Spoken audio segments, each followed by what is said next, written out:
You are nothing but a jealous, ugly baker." My sister screamed those words at me, her face twisted in rage, tears streaming down her perfectly contoured cheeks. The guests at the engagement party of the century gasped, their champagne glasses frozen mid-air. Then, the man she was about to marry, the billionaire heir to the Sterling Empire, walked into the room. He walked right past her outstretched, trembling hand. He walked past my mother, who was already formulating a lie to save face. He stopped directly in front of me. I stood there, covered in soot, my arms blistering from second-degree burns, smelling of smoke and burnt sugar. He looked me in the eye and said the words that would burn my family to the ground. "I have been trying to find you for 6 months."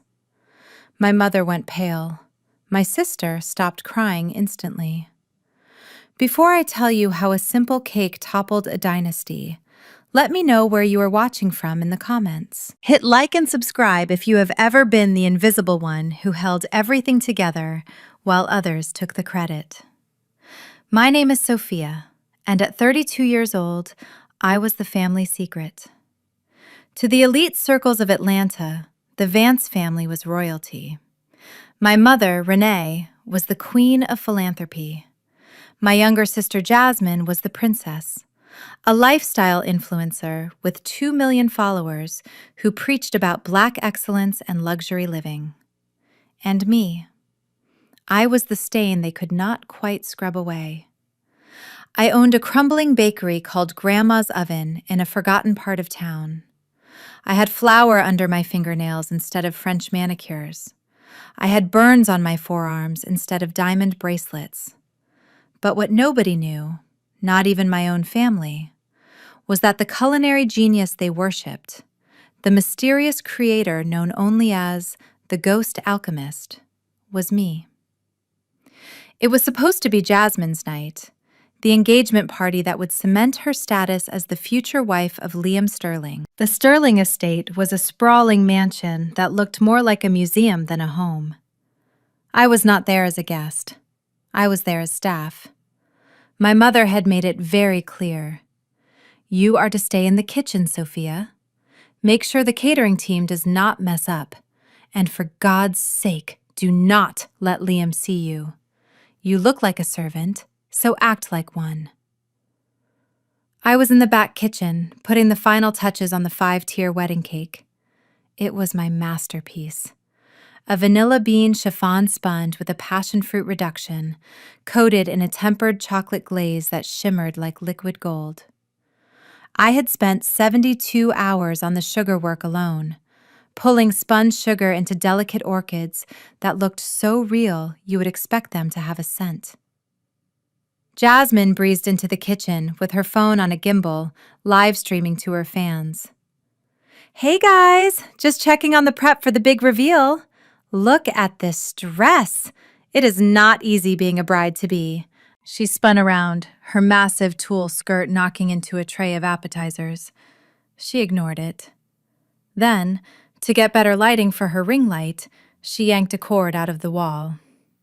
"Jasmine, no!" I shouted, but it was too late. That was not just an outlet. She had unplugged the industrial cooling unit for the chocolate tempering machine, which was sitting next to a gas burner.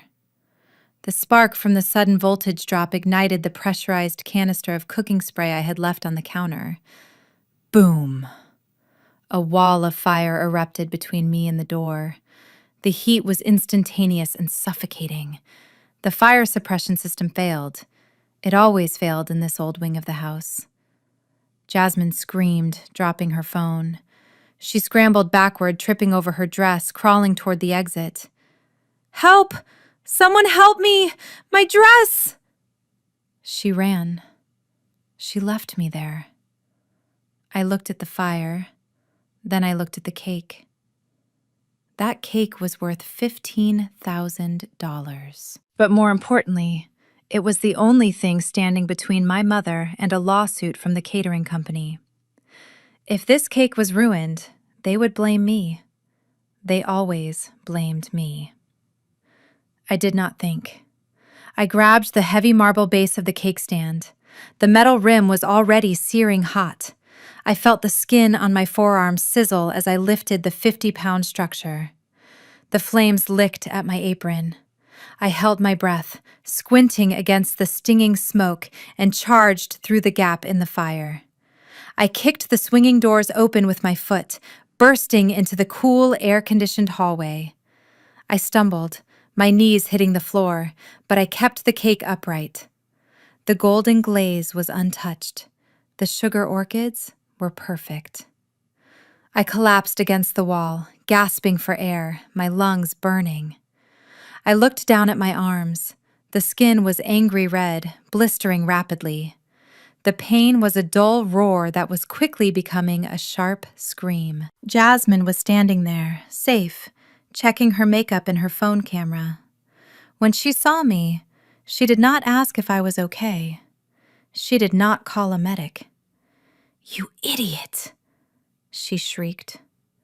Her voice echoed down the hallway, drawing the attention of the guests who were mingling in the ballroom. "You've ruined my live stream! The smoke! The noise! Everyone is going to think we are ghetto!" She stomped over to me. I was still on the floor, cradling my burned arms. "Get up! Hide that hideous burn! Do you want Liam to think we have defective genes?" Then my mother appeared. Renee Vance looked at the smoke billowing from the kitchen doors, then down at me. Her eyes narrowed. She saw the soot on her pristine white marble hallway. "Sophia," she hissed, stepping closer. "Mom, I saved the cake," I whispered, my voice raspy from the smoke. "You saved the cake? You nearly burned the house down! Look at this mess!" Slap. The sound was louder than the fire alarm. My head snapped to the side. The sting on my cheek momentarily distracted me from the agony in my arms.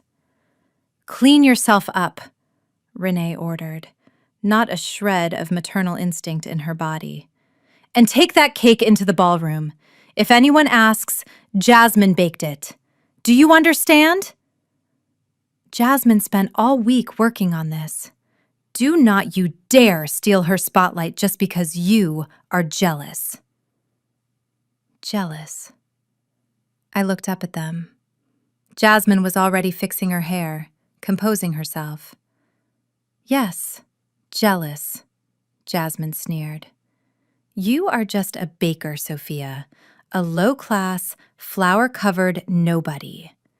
Go find a back door and leave after you drop off the cake." I slowly stood up. My legs were shaking. I picked up the cake again. The pain was blinding now, but I locked it away. I had practiced this stoicism for 30 years.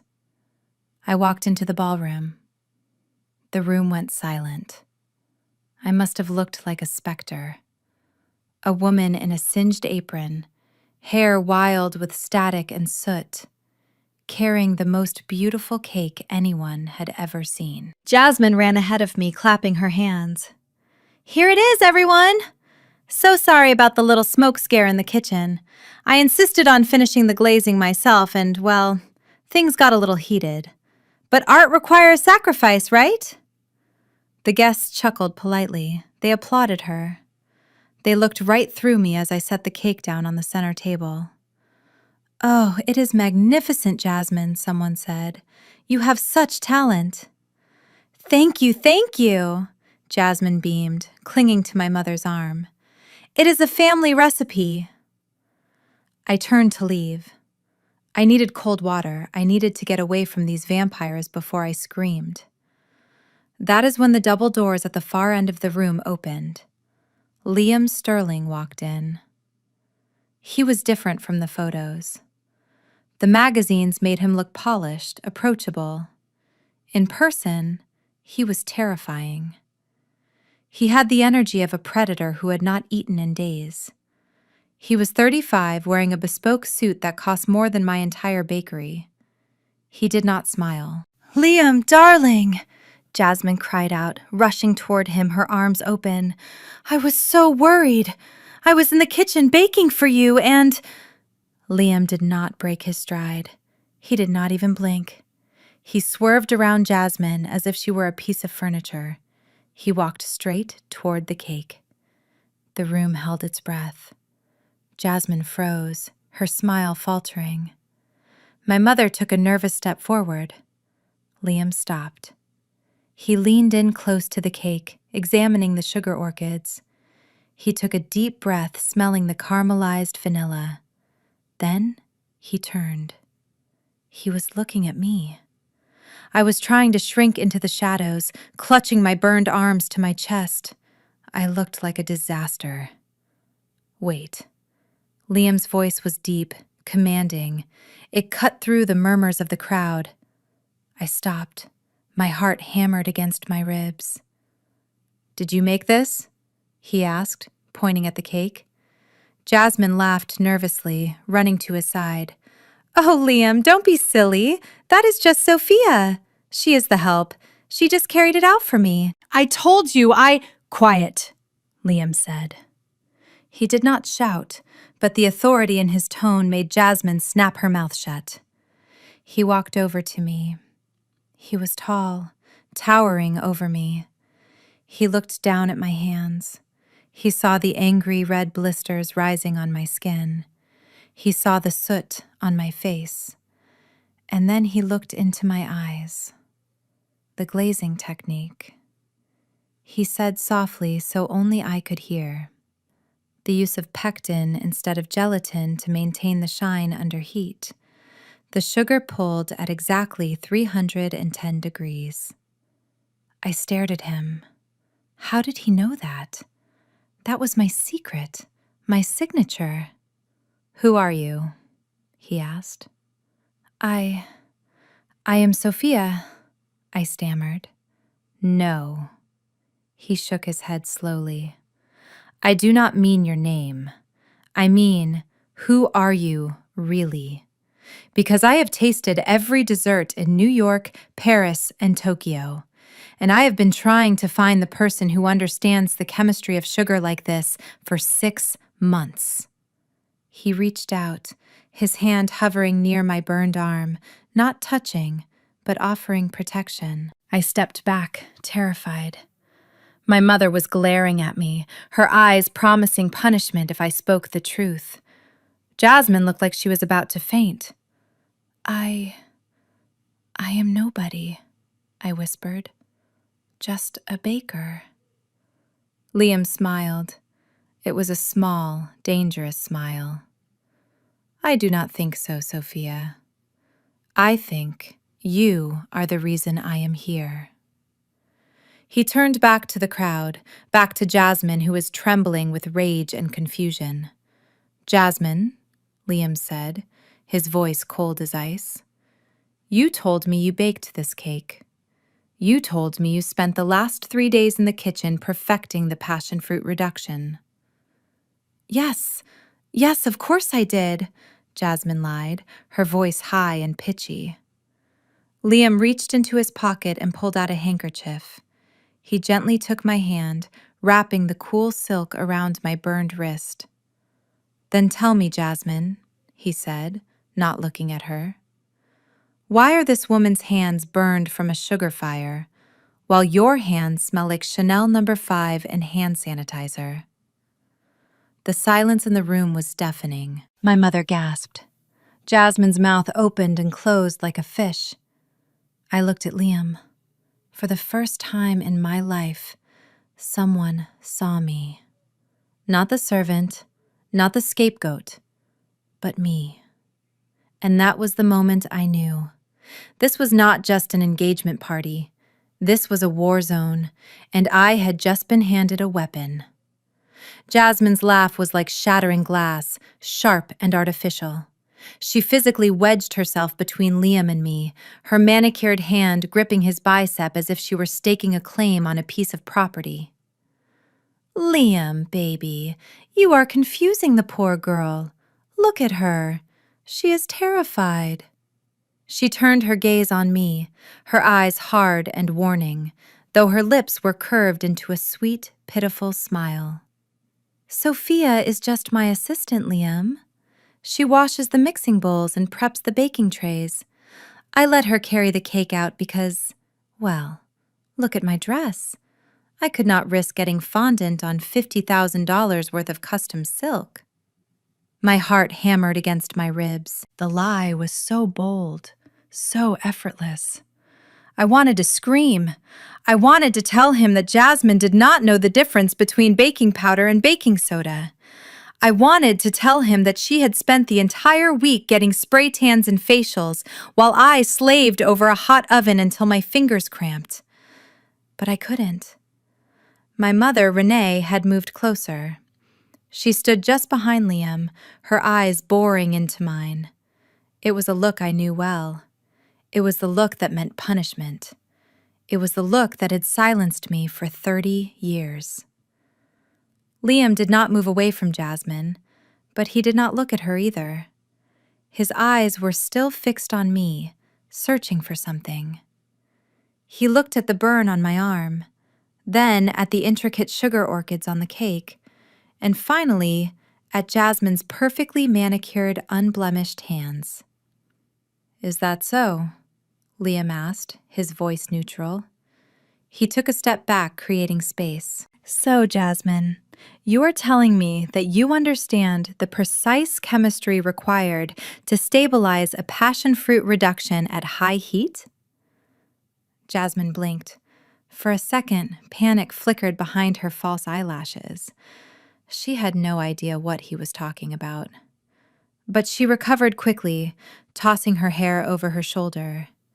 "Of course, darling. It is a family secret. A little bit of magic and a lot of love. Right, Mom?" "Right," Renee chimed in smoothly, stepping forward to place a hand on Jasmine's shoulder. "Jasmine has always had a gift. She is the artist of the family. Sophia just helps out with the heavy lifting." Liam nodded slowly. He slipped his hands into his pockets, his demeanor shifting from curious to strictly business. The transformation was instant. He was no longer the fiancé. He was the CEO of a global empire. "Well then, this changes things," Liam said. "What do you mean?" Jasmine asked, her smile faltering slightly. Liam gestured to the cake. "The board of directors at Sterling Hotels has been looking for a new executive partner.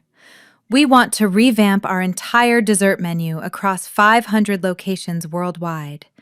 We need a signature taste, something that screams luxury and innovation."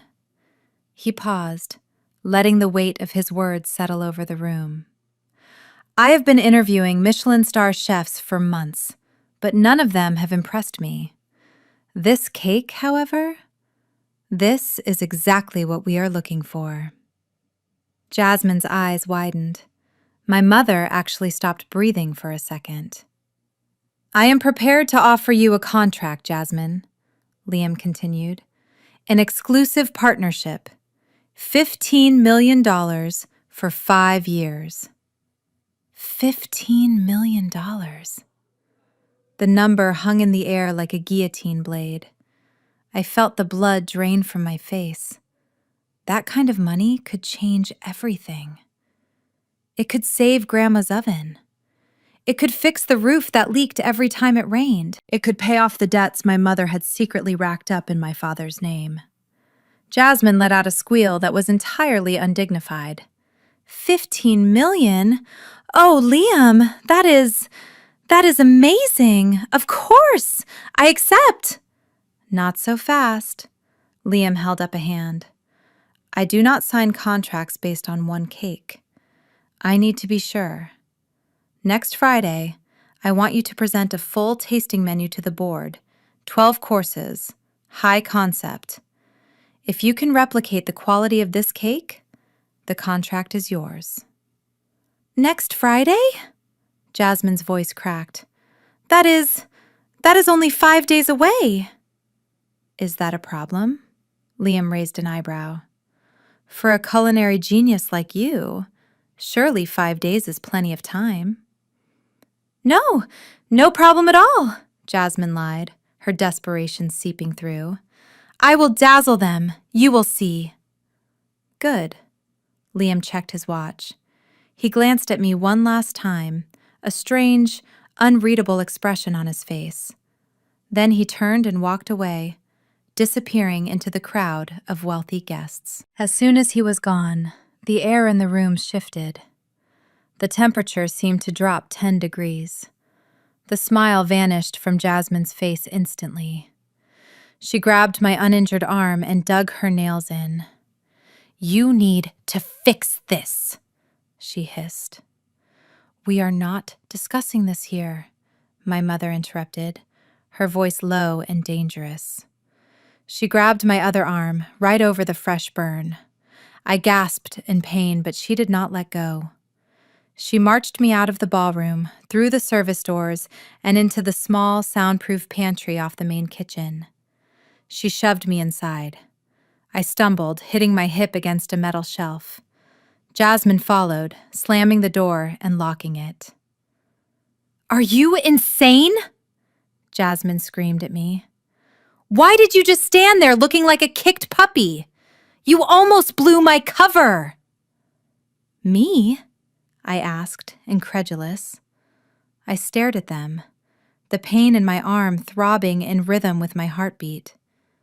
You just accepted a $15 million contract for a job you cannot do. You cannot even bake a brownie from a box mix without burning it, Jasmine. How are you going to present a 12-course tasting menu in 5 days?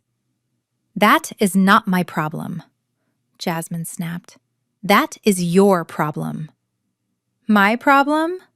I laughed, a bitter, hollow sound. No, absolutely not. I am done. I am done being your shadow. I am done letting you take credit for my work. You want that contract? You bake for it.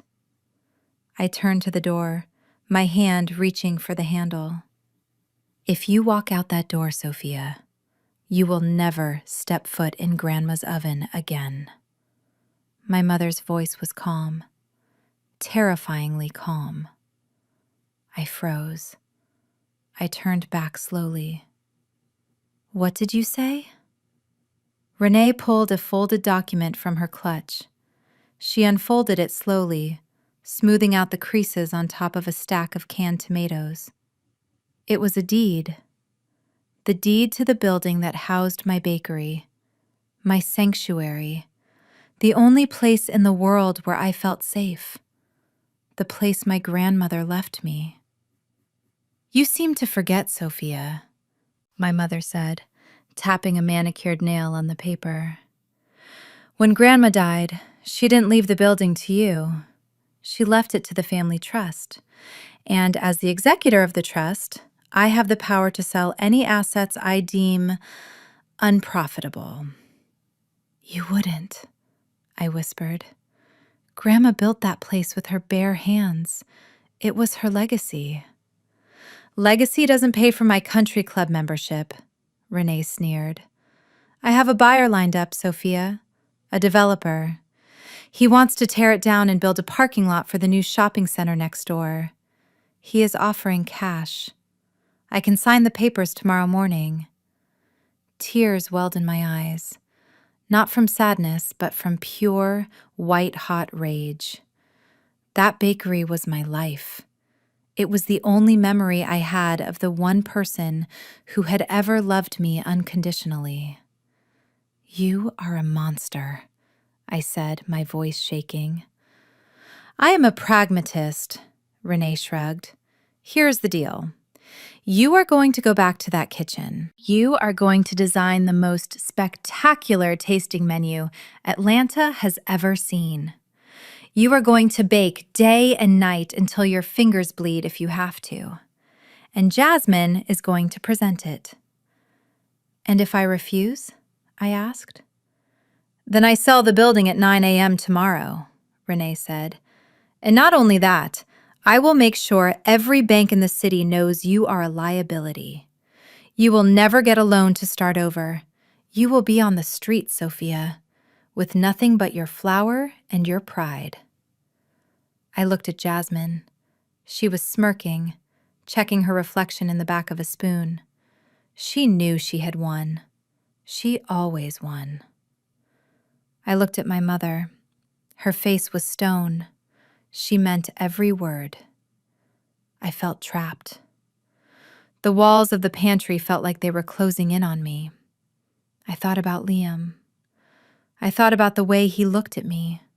He suspected something, but suspicion wasn't proof. If I spoke up now, I would lose everything. If I played along, I would be a slave, but at least I would still have my home. "Fine," I said, the word tasting like ash in my mouth. "Good choice," Renee smiled, putting the deed back in her bag. "Now get back to work. Jasmine needs to look busy for her Instagram stories. And Sophia, put some foundation on that arm. The burn is disgusting. It is ruining the aesthetic." They unlocked the door and walked out, leaving me alone in the dark pantry. I slid down the wall until I hit the floor. I buried my face in my hands, but I did not cry. Crying was a luxury I could not afford. I had 5 days to create a $15 million lie. But as I sat there, listening to the muffled sounds of the party outside, a cold resolve settled in my chest. They thought they had broken me. They thought they owned me. But they forgot one thing. When you play with fire, eventually you get burned. And I was the one holding the matches. I stood up, wiped the soot from my face, and walked back into the kitchen. The game was on. The morning sun was barely peeking through the blinds when the doorbell rang. It was not a polite, social ring. It was authoritative. My mother, Renee, froze mid-sip of her coffee. She looked at the security monitor and her face went pale. "It is Liam," she hissed. "Why is he here at 7 in the morning?" Panic instantly turned the kitchen into a war zone. Jasmine was still in her silk robe, scrolling through TikTok, her face devoid of makeup. I was already covered in flour, having been awake for 20 hours straight, trying to salvage the brioche disaster from the night before. "Hide everything," Renee barked at me. "Get those dirty bowls out of sight. Jasmine, go put on a face. Now!" Jasmine scrambled off the stool, nearly tripping over her own feet.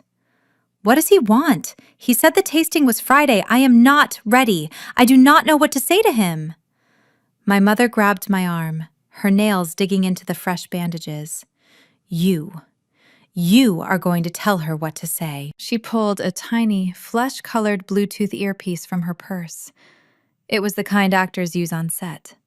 She shoved it into Jasmine's ear as she ran past and tossed the matching transmitter to me. "Get in the pantry," Renee ordered me. "If he asks a question Jasmine cannot answer, you feed it to her. If you mess this up, Sophia, I swear I will sign that deed over to the developer before lunch." I retreated into the narrow pantry, the smell of dried oregano and stale crackers filling my nose. I cracked the door just a sliver, enough to see the kitchen island, but not enough to be seen.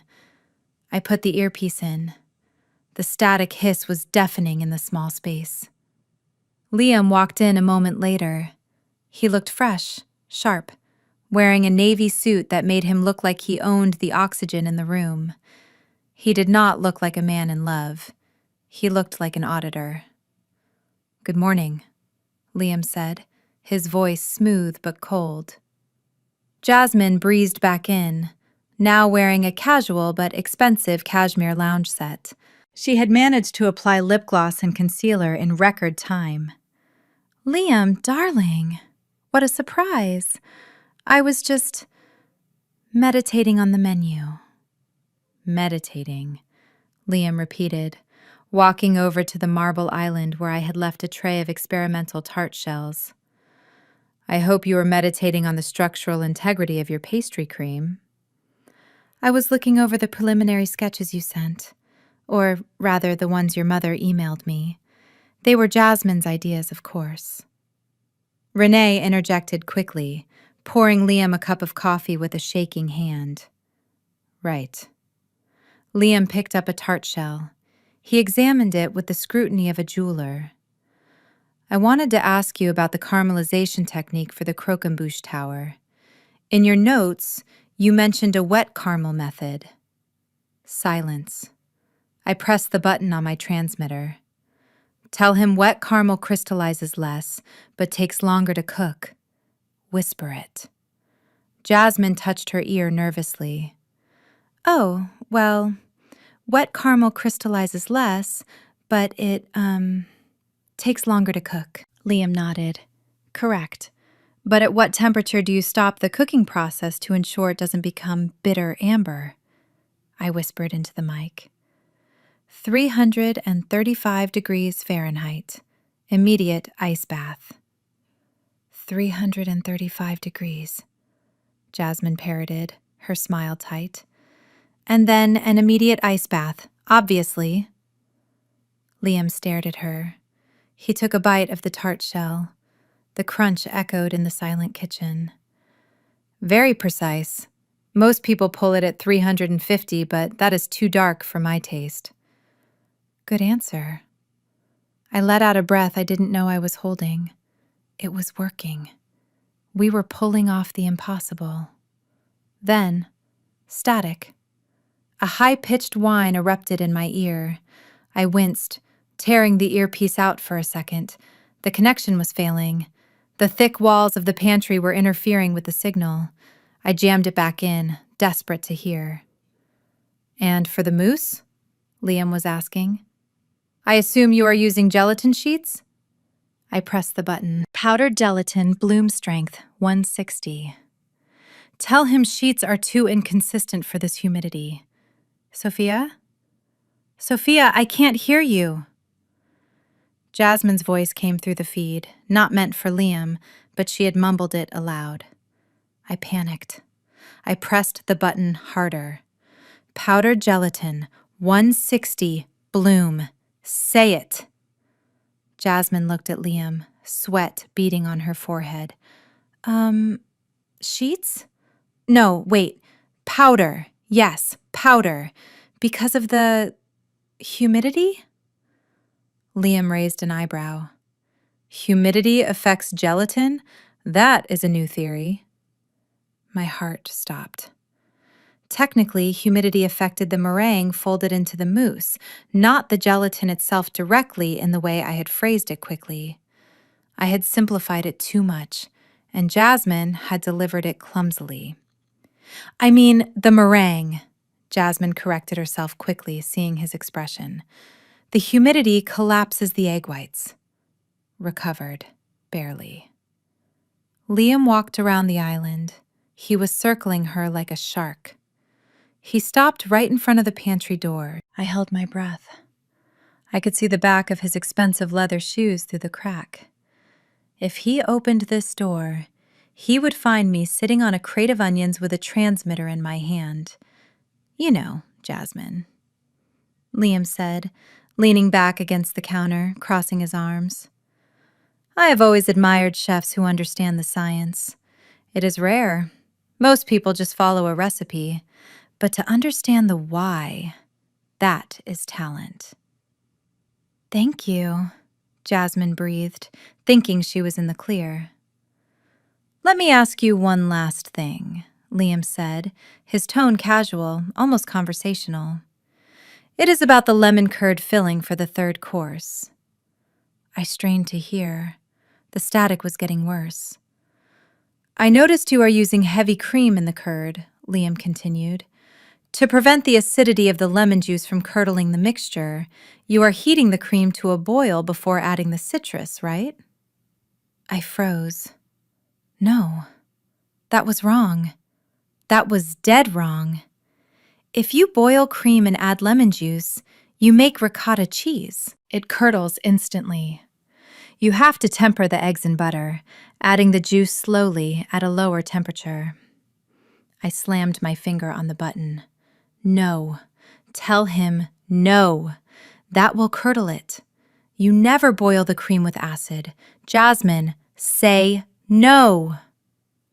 I waited. All I heard was static, a long, screeching feedback loop.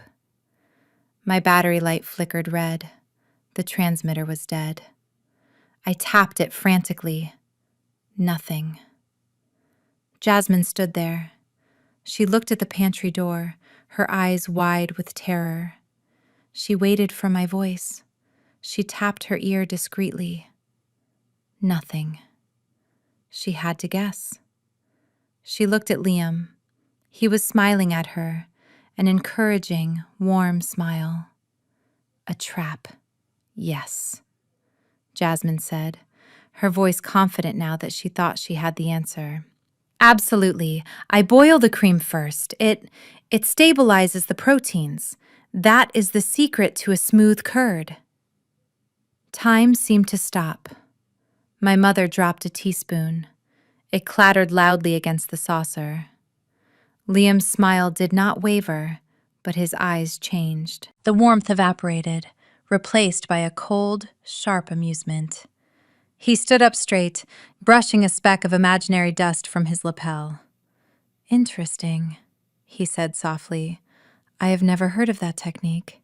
Usually that makes cheese. But I suppose you have your own special methods. He looked at the pantry door one last time. He knew. He absolutely knew. Well, I look forward to tasting that boiled cream curd on Friday, Liam said. Good luck, Jasmine. You are going to need it. He walked out. The front door clicked shut. Jasmine let out a scream and threw a ceramic bowl across the room. It shattered against the wall next to the pantry. What happened? She shrieked. You went silent. You made me look like an idiot. I stepped out of the pantry. I was shaking, but not from fear. From realization. He knows, I said. He does not know anything, my mother snapped, though her hands were trembling as she picked up the broken china. He was just impressed. You heard him. He said it was interesting. He was mocking her, I said. He baited her with a wrong fact, and she walked right into it. Shut up, Jasmine yelled. Just fix it. Make the curd his way if that is what he wants. Just make sure it tastes good. I looked at them. They were deluding themselves. They thought they could still manipulate this situation. But I had seen Liam's face. He wasn't looking for a chef anymore. He was looking for a liar. And he had just found 2 of them. And me? I was just the ghost in the pantry. But ghosts have a way of haunting the people who try to bury them. I picked up the transmitter and dropped it into the trash. I will make the curd, I said quietly. But I am not making it his way, or your way. I am making it my way. Because on Friday, when that curd hits his tongue, I wanted there to be no doubt left in his mind about who really stood in this kitchen. The trap was set. Now, we just had to wait for the snap. The silence in the house was heavy, broken only by the hum of the refrigerator and the rhythmic thumping of my own heart. It was 3 a.m. My mother was asleep in the master suite, dreaming of the social status she would gain from this wedding. Jasmine was in her room, likely wearing a silk eye mask, protecting the beauty she believed was her only currency. I was still on the pantry floor where my mother had left me, but I was no longer unconscious. The brief blackout had reset something in my brain. The fear was gone, replaced by a cold, calculating clarity. I knew what I had to do. I pushed myself up, biting the inside of my cheek to stifle a groan as my burned arm protested the movement. I did not change out of my flour-covered clothes. I did not wash the soot from my face. I needed to look like the victim one last time. I grabbed my backpack, checking for the folder I had hidden inside the lining months ago. It was still there. I crept out the back door, moving like a shadow through the house I had cleaned but never owned.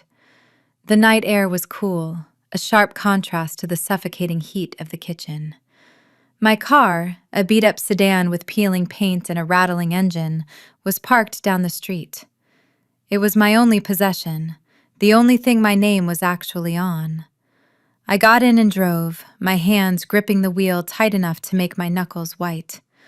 I was not going to the bakery. I was going to the one place my family would never think to look for me. Downtown Atlanta was quiet at this hour, the skyscrapers looming like glass giants against the dark sky. I pulled up to a 24-hour diner, but I didn't go in for coffee. I waited in the parking lot until the sun began to bleed over the horizon. At 7 sharp, I drove 2 blocks over to a sleek office building that housed the firm of Davis and Associates.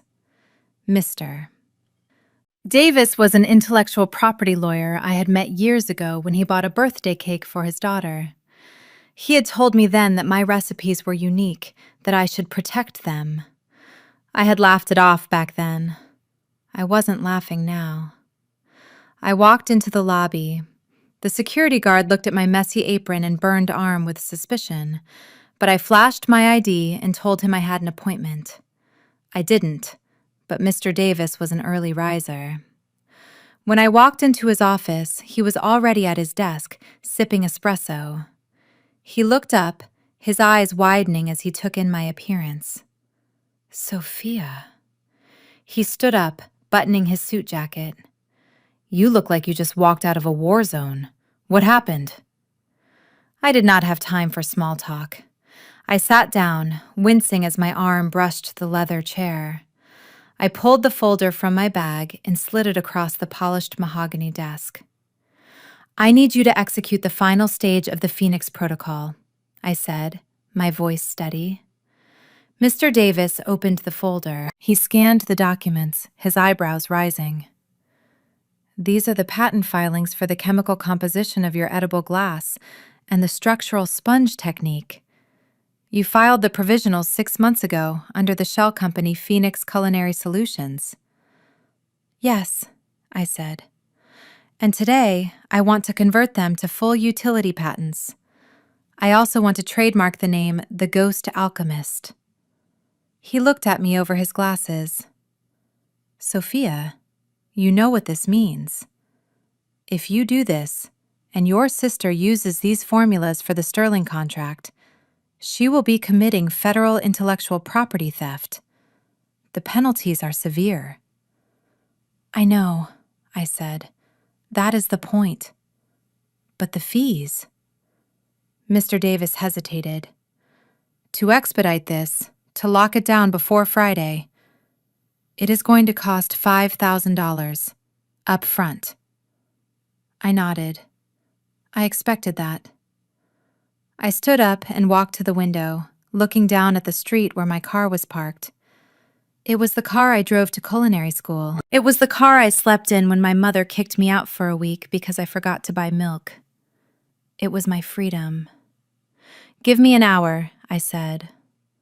I left the office and drove to a used car dealership on the outskirts of the city. The sign said, "We buy any car, cash in hand." The dealer, a greasy man with a stain on his tie, looked at my car and then at me. He smelled desperation. $500, he said, kicking the tire. It is worth $2,000, I argued, though I had no fight left in me. Look at you, sweetheart, he sneered. You are in no position to negotiate. Take it or leave it. I did not have time to argue. I drove to 3 more lots until I found one that offered me exactly $5,000. I signed the title over. I handed him the keys. As I watched him drive my car into the back lot, I felt a piece of my soul detach. I was now completely trapped.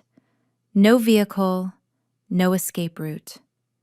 If this plan failed, I would be walking the streets. I took a taxi back to the law firm. I handed Mr. Davis the envelope of thick, greasy bills. "File it," I said. He counted the money. He looked at me with a new kind of respect. He didn't see a victim anymore. He saw a strategist. "It is done," he said, typing furiously on his keyboard. "As of this moment, Phoenix Culinary Solutions owns every single recipe you have ever written. If anyone else claims them, we sue." "Thank you," I said. I left the building feeling lighter, despite the pain in my arm. I had nothing left to lose, which meant I was dangerous. I took the bus back to the suburbs, walking the last mile to the house. The sun was high now. The neighborhood was awake. Lawn mowers were buzzing, birds were singing.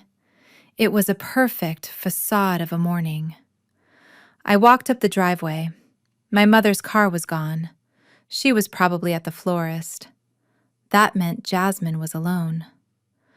I unlocked the front door and stepped into the cool hallway. It was quiet. Too quiet. I walked toward the kitchen.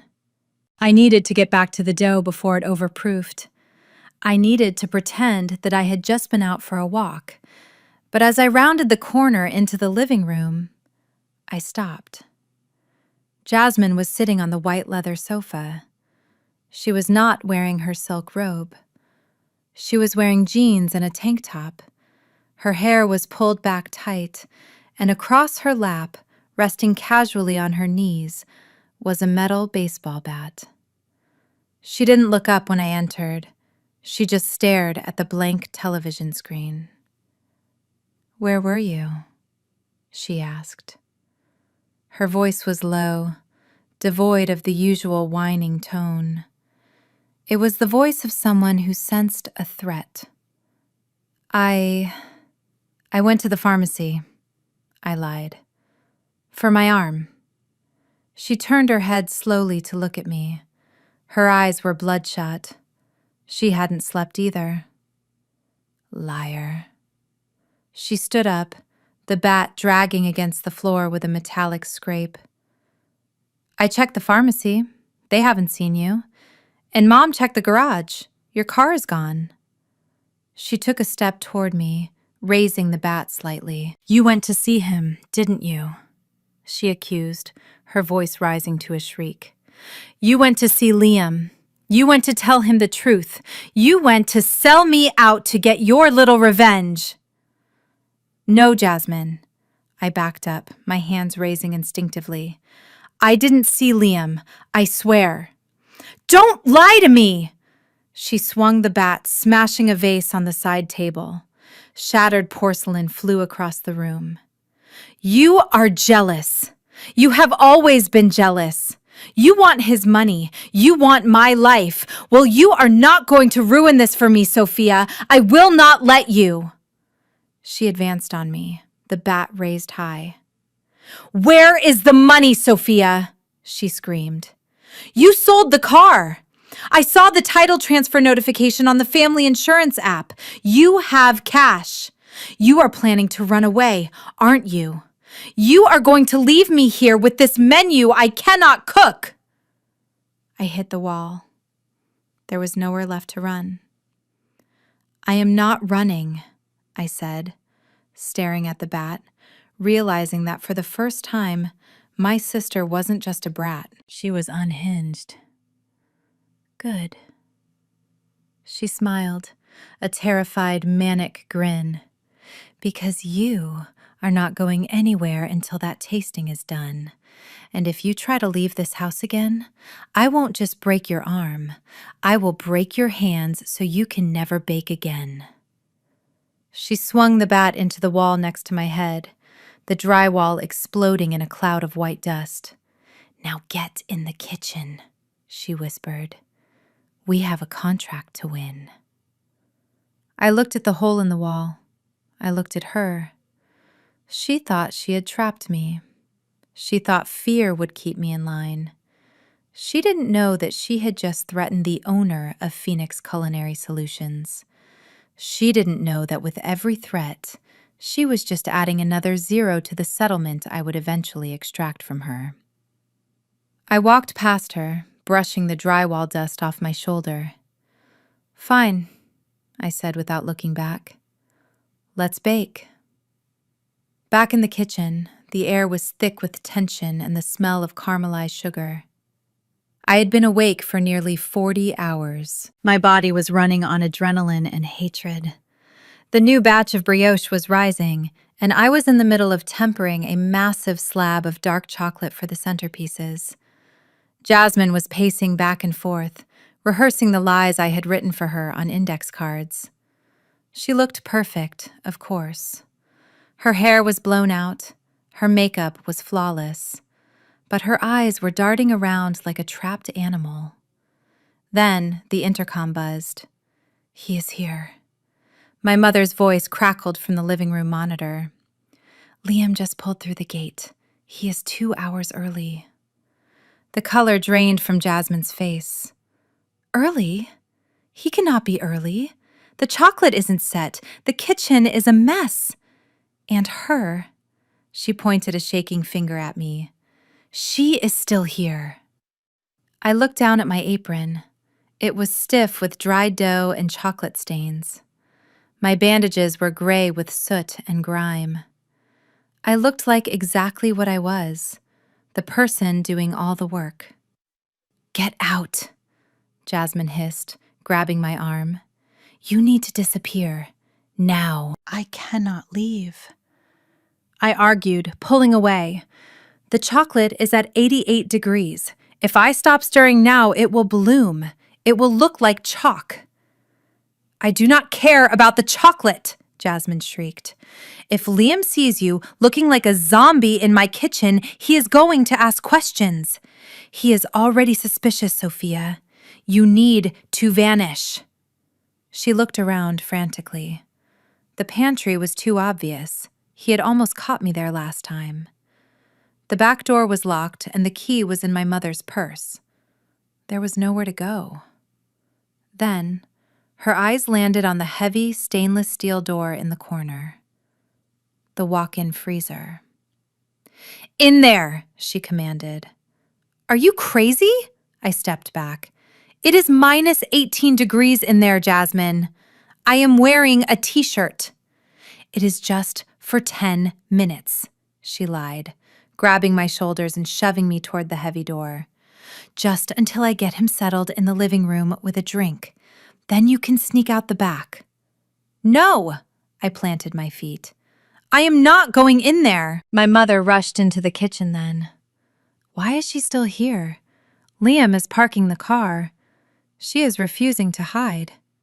Jasmine cried, playing the victim instantly. "She wants to ruin it, Mom." Renee did not hesitate. She grabbed a heavy rolling pin from the counter. Her eyes were cold, devoid of any recognition that I was her daughter.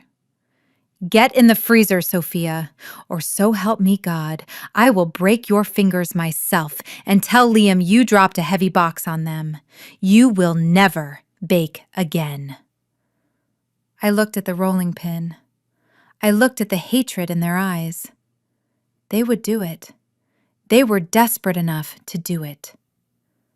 "Fine," I whispered. I walked to the freezer. I pulled the heavy handle.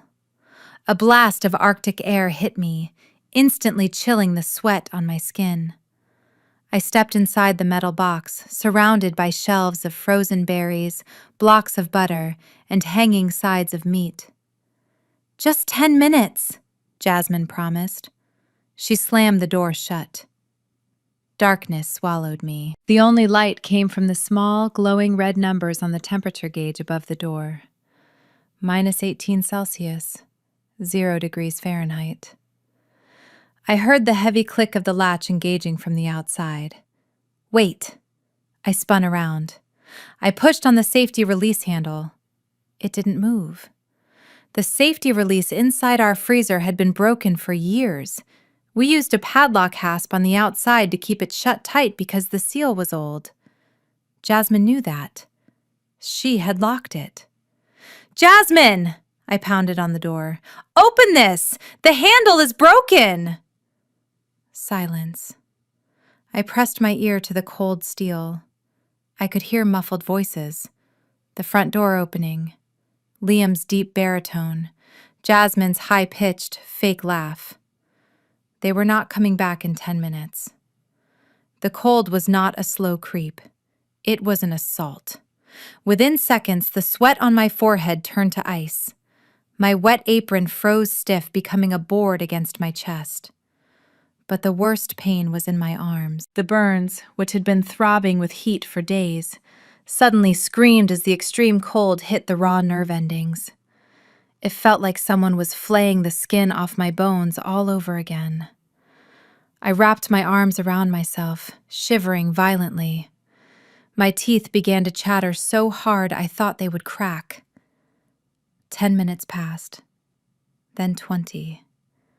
The cold began to sink deeper. It moved past my skin and into my muscles. My fingers started to feel numb, stiff, and clumsy. I tried to wiggle my toes in my thin canvas sneakers, but I could barely feel them. I have to move, I told myself. If I stop moving, I die. I started doing jumping jacks in the tiny space between the racks of frozen puree. 1, 2, 3. My lungs burned with every breath of the razor-sharp air. The condensation from my breath crystallized instantly on my eyelashes, sealing them shut every time I blinked. 30 minutes. 40 minutes. My movements became sluggish. The shivering stopped. That was bad. I knew enough biology to know that when you stop shivering, hypothermia is setting in. Your body is giving up. I sank to the floor, pulling my knees to my chest. The metal floor sucked the heat right out of my legs. I felt sleepy. A heavy, seductive drowsiness washed over me. It would be so easy to just close my eyes, to just let go. No more baking, no more shouting, no more pain. I thought about the deed to the bakery. I thought about Mr. Davis and the patent filings. I thought about the phoenix. "You cannot die here," I whispered to the darkness. "A phoenix rises from fire, not ice." I forced myself up. I grabbed a heavy frozen leg of lamb from the hook. I swung it against the metal wall. Clang! The sound was dull, absorbed by the insulation. I swung it again, harder. Clang! I screamed. Not words, just a primal sound of rage. I pounded on the door with my frozen fists until the skin on my knuckles split. Outside, in the warm, fragrant kitchen, the sound must have been faint, a rhythmic thumping, like a heartbeat in the walls. Liam was standing at the kitchen island, inspecting the chocolate tempering machine I had abandoned. "This chocolate is starting to bloom," he noted, running a finger through the mixture. "It was perfect 20 minutes ago. Why did you stop stirring?" Jasmine was leaning against the counter, blocking his view of the freezer. "Oh, I got distracted when you arrived. I was just so excited to see you." Liam frowned. He tilted his head. "Do you hear that?" he asked. Jasmine's heart stopped. "Hear what?" "That thumping sound." Liam walked toward the back of the kitchen. "It sounds like it is coming from the pantry, or the freezer." Jasmine stepped in front of him, panic flaring in her chest. "It is nothing. It is just the ice maker. It is old. It makes terrible noises. We are getting it replaced next week." Thump, thump, thump. It was louder now, more desperate. "That does not sound like an ice maker," Liam said, his eyes narrowing. "That sounds like someone is inside." He reached for the freezer handle. Jasmine did the only thing she could think of, the only weapon she had left. She threw herself at him. She grabbed the lapels of his expensive jacket and pulled him down, smashing her lips against his. It was a desperate, aggressive kiss. She pressed her body against his, trying to force him back against the island, away from the door that hid her dying sister. "Liam!" She moaned against his mouth, her hands tangling in his hair. "I have missed you so much. Forget the chocolate, forget the kitchen. Take me right now, right here on the counter." She ground her hips against him, desperate to distract him, desperate to drown out the sound of my fists beating against the steel. But inside the freezer, I had nothing left. The heavy leg of lamb slipped from my numb fingers. My legs gave out. I slid down the door, leaving a streak of frost where my breath had hit the metal. The darkness was closing in, and the last thing I heard before the blackness took me was the sound of the latch not moving. Liam did not melt into the kiss. He did not wrap his arms around Jasmine or lose himself in the moment.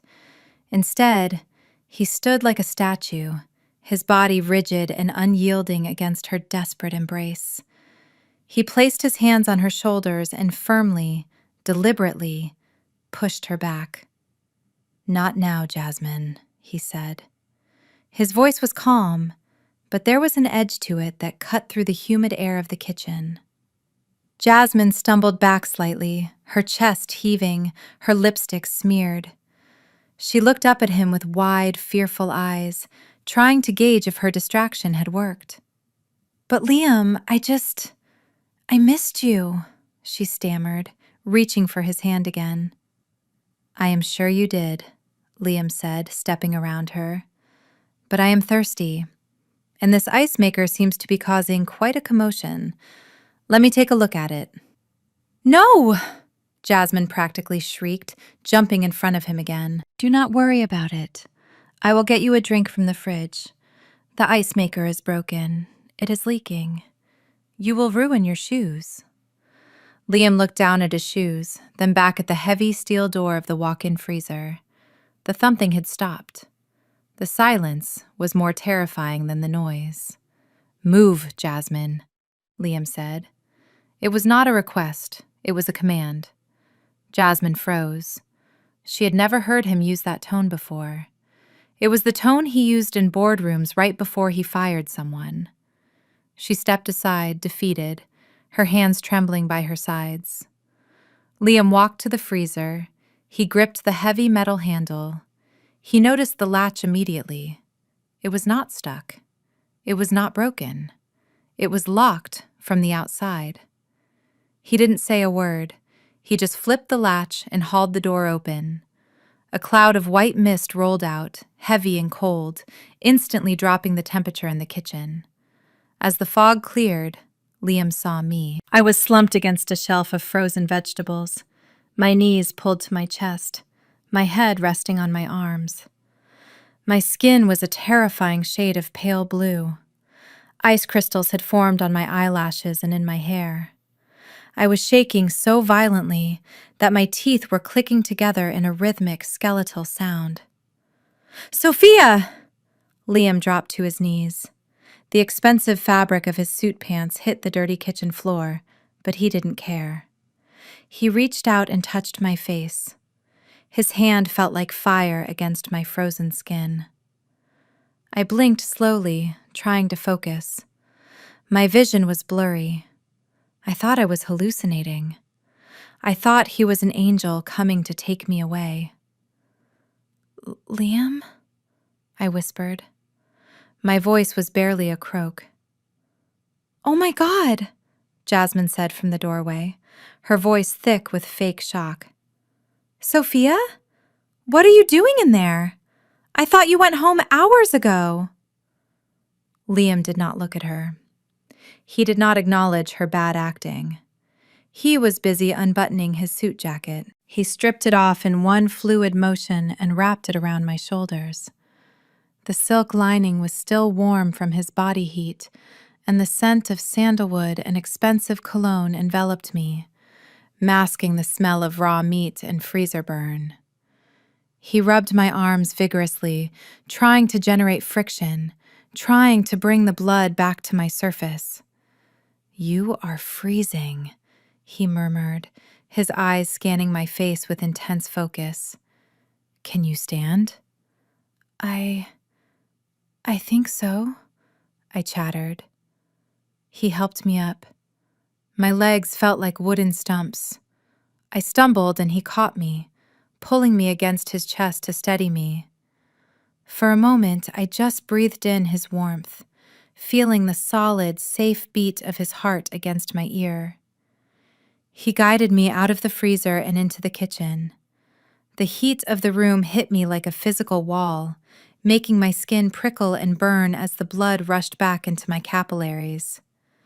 Jasmine was wringing her hands, her eyes darting between us. "She must have gone in to check inventory and the door jammed," Jasmine babbled, her voice high and frantic. "That old latch is so tricky. I told Mom we needed to fix it." "Sophia, why didn't you call out? We were right here." Liam sat me down on a stool. He kept his arm around my shoulders, anchoring me. Then, slowly, he turned to look at Jasmine. "The door was latched from the outside, Jasmine," he said. Jasmine went pale. It was?" She laughed nervously. "Oh, silly me. I must have bumped it when I was cleaning earlier. I had no idea she was in there. Thank God you found her, Liam." Liam stared at her. His expression was unreadable. It was a mask of perfect, polite indifference. But I saw his hand. The hand that was resting on the counter was clenched into a fist so tight his knuckles were white. "Accidents happen," Liam said smoothly. "But you should really be more careful with your staff. Good help is hard to find." He turned back to me. He leaned in close, pretending to adjust the jacket around my shoulders. His face was inches from mine. Jasmine couldn't see his lips moving from where she stood. "Listen to me," he whispered, his voice a low rumble that only I could hear. "I know she locked you in there. I know she is lying about the cake. I know everything." My eyes widened. I opened my mouth to speak, to confess, to beg him to take me away. "Shh," he breathed. "Do not say a word, not yet. She has a contract to sign on Friday. If we expose her now, she walks away with nothing but a bruised ego. But if we wait, if we let her walk into that boardroom and present that menu, she loses everything." He pulled back slightly, looking me in the eye. "Can you do it? Can you survive 2 more days?" I looked at him. I saw the cold fury in his eyes. It matched the fire in my own belly. He wasn't just saving me. He was offering me a partnership. I nodded. Just a tiny, imperceptible movement. "Good," he said aloud, standing up and brushing off his knees. "Well, Sophia seems to be thawing out. You should get her some hot tea, Jasmine." Jasmine rushed to the kettle, eager to look useful, eager to escape his gaze. "Of course, right away. I am so sorry, Sophia." Liam checked his watch. "I have to go. I have a meeting with the board to finalize the paperwork for the tasting. I just wanted to drop by and see how the creative process was going." He walked toward the door, but paused at the kitchen island. He reached into his pocket. "I almost forgot," he said. "I need to leave a deposit for the ingredients." He pulled out a checkbook, scribbled something, and tore it off. He placed it on the counter, right next to the stand mixer. But as he did, his hand lingered for a second behind the flour jar. It was a sleight of hand so smooth, a magician would have missed it. He placed a tiny black cube, no larger than a sugar cube, behind the ceramic jar. The lens was facing directly at the main workspace. "I will see you Friday, Jasmine," Liam called out. Do not disappoint me." He walked out. As soon as the door closed, Jasmine dropped the kettle. She didn't make me tea. She turned on me, her face twisting into a snarl. "You clumsy idiot!" she screamed. "You almost ruined everything! Why were you making so much noise?" I pulled Liam's jacket tighter around me. It was my armor now. "I was dying, Jasmine," I said, my voice steady despite the cold. She scoffed. "You were fine. It was 20 minutes. Stop being dramatic. Now give me that jacket. You are getting his expensive cologne all over your dirty clothes." She reached for it. "No," I said. She stopped, shocked. "What did you say to me?" I said no. I stood up. My legs were still shaking, but I stood tall. "He gave it to me, and I am freezing because you locked me in a freezer. So I am keeping the jacket. And if you try to take it, I will walk out that door right now and I will not come back. And you can explain to the board on Friday why your signature brioche tastes like raw flour and ammonia." Jasmine lowered her hand. She glared at me, hatred radiating from her pores. But she backed down. She knew she needed me.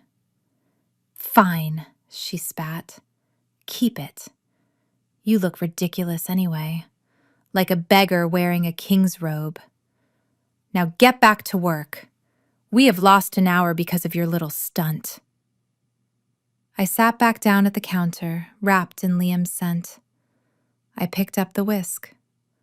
Jasmine went back to scrolling on her phone, oblivious to the tiny black eye watching her from behind the flour jar.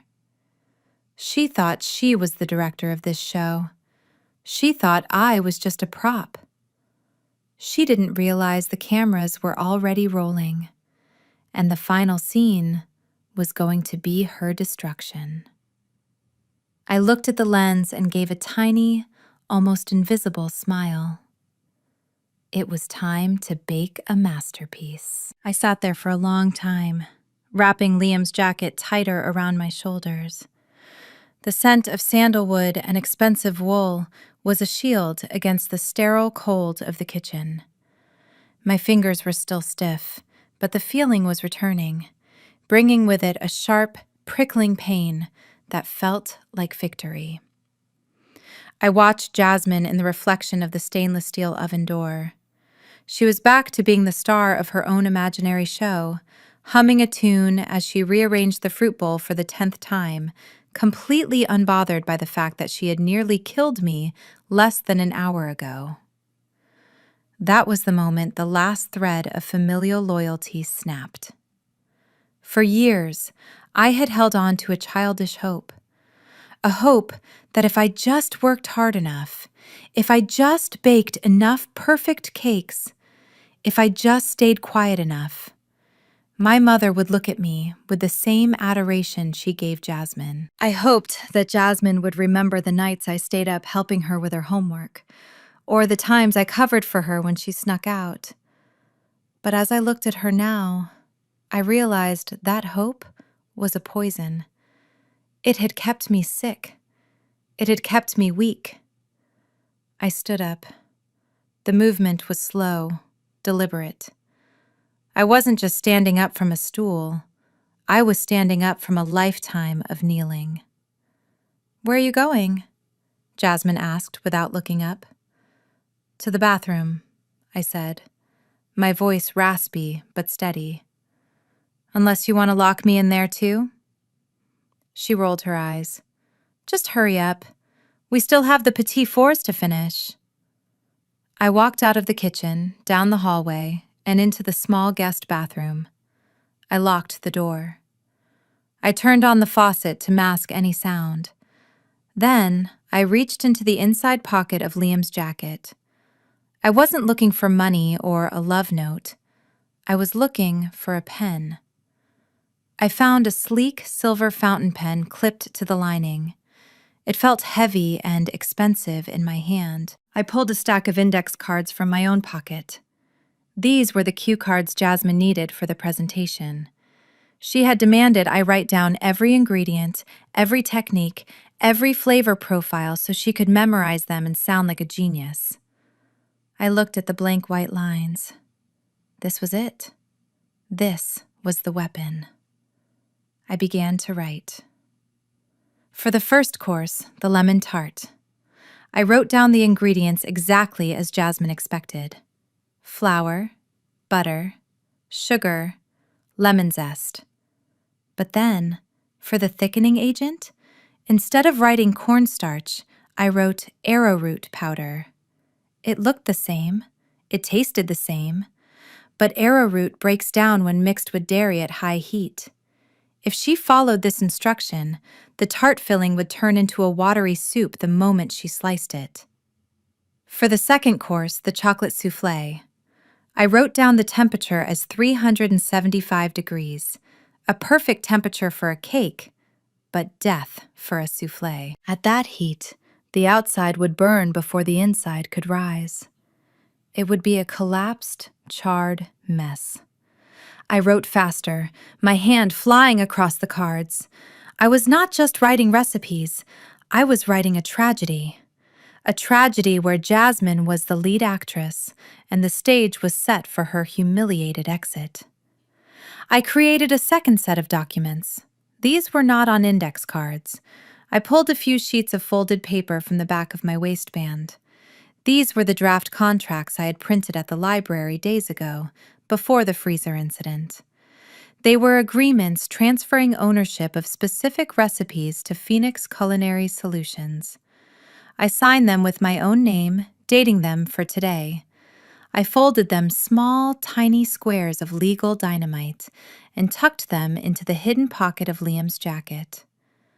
I stared at myself in the mirror. My face was pale, my eyes dark with exhaustion, but there was a fire burning in them that hadn't been there before. I looked like a ghost. The ghost alchemist. I washed my face, scrubbing away the last of the soot. I took a deep breath and walked back into the lion's den. Here, I said, tossing the stack of index cards onto the counter in front of Jasmine. The cheat sheets. Memorize them. Jasmine picked them up, flipping through them with a critical eye. Arrowroot, she frowned. I thought you said cornstarch yesterday. I did, I lied smoothly. But I realized that for the quantity we are making, arrowroot gives a clearer sheen. It is more premium. Liam will appreciate the transparency of the gel. She nodded, buying it instantly because it sounded fancy. Good call. See, you can be useful when you try. She tucked the cards into her purse, the purse that would be her undoing. The rest of the day passed in a blur of frantic activity. We baked, we prepped. I did 90% of the work while Jasmine supervised and took photos. My mother came in and out, critiquing the plating, complaining about the smell of burnt sugar, reminding me that my entire future depended on Jasmine's success. By evening, the kitchen was finally quiet. The components were ready, the sauces were reduced, the chocolate was tempered. Everything was staged in the refrigerators, ready for transport to the Sterling headquarters in the morning. I was cleaning the counters, my back to the room, when I heard the sound of a zipper. I turned around. My mother was standing by my backpack, the one I had left on the dining table. She was holding something up. It was a small white rectangle, a business card. Davis and Associates, Intellectual Property Law, Renee read aloud. Her voice was ice cold. I felt a jolt of adrenaline. I had forgotten to throw it away. Why do you have a lawyer's card in your bag, Sophia? Renee asked, walking toward me. Her eyes were dangerous. I found it, I stammered, backing up against the sink. On the bus. I just picked it up to use as a bookmark. Do not lie to me! She slammed her hand on the counter. You went to see him. That is where you went this morning when you sold the car. You are plotting something. No, Mom, I swear I... Give me your phone, she demanded. What? No, I need my phone. Give it to me. She lunged forward, grabbing my apron. She reached into my pocket and yanked my phone out. She unlocked it. I had been careless. I hadn't changed the passcode. She scrolled through my call history. There it was. A call to Davis and Associates at 8 a.m. You little traitor, she whispered. She looked at me with pure disgust. You were going to sue us? Your own family? After everything we have done for you? We put a roof over your head. We let you work here. You use me, I shouted, finally snapping. You treat me like a slave. She slapped me. It was a hard, stinging blow that knocked my head to the side. You are ungrateful trash, just like your father was, she hissed. She walked over to the sink. She turned on the garbage disposal, and then she dropped my phone into it. I screamed as the crunch of metal and glass filled the room. My connection to the outside world. My alarm clock. My only way to call Mr. Davis if things went wrong. Gone. Now, Renee said, turning off the water, you are going to your room. I am locking the door from the outside. You will not eat. You will not sleep. You will sit there and think about your betrayal until we leave for the presentation tomorrow morning. But the tasting, I started. Jasmine can handle the plating, Renee said. We do not need you anymore. You have done the prep. You are a liability, Sophia. She grabbed my arm and dragged me down the hallway. She shoved me into my small bedroom and slammed the door. I heard the click of the lock. I was alone. No phone, no car, no way to contact Liam, no way to warn Mr. Davis. I sat on the edge of my bed. The room was dark. Panic tried to claw its way up my throat. What if I had miscalculated? What if Jasmine actually pulled it off? What if the arrowroot didn't break down?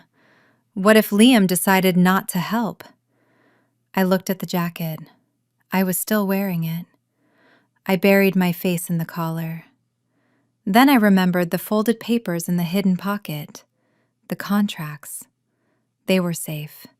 My mother hadn't found them. And I remembered something else. The arrowroot wasn't the only trap. I had made the chocolate ganache with a specific ratio of cocoa butter. It was stable at room temperature. But the Sterling boardroom was famous for being kept at a chilly 68 degrees. Under those conditions, that specific ratio would cause the ganache to bloom rapidly, turning from a glossy brown to a dusty, moldy-looking gray within 20 minutes. It was a time bomb. I lay back on the pillow. My cheek stung from the slap. My arm throbbed from the burn. My stomach growled with hunger. Let them lock me up, I thought. Let them take my phone. They cannot take what is in my head. I closed my eyes. I didn't sleep. I visualized the boardroom. I visualized the long mahogany table. I visualized Jasmine standing there, confident, arrogant. I visualized the moment she would slice into that lemon tart. I waited. The night dragged on. I heard them moving around the house. I heard Jasmine rehearsing her speech. I am so honored to present this menu, inspired by my grandmother. Passion, dedication. Lies. All lies. Morning came. The sun filtered through the cracks in my blinds. The lock clicked. The door opened.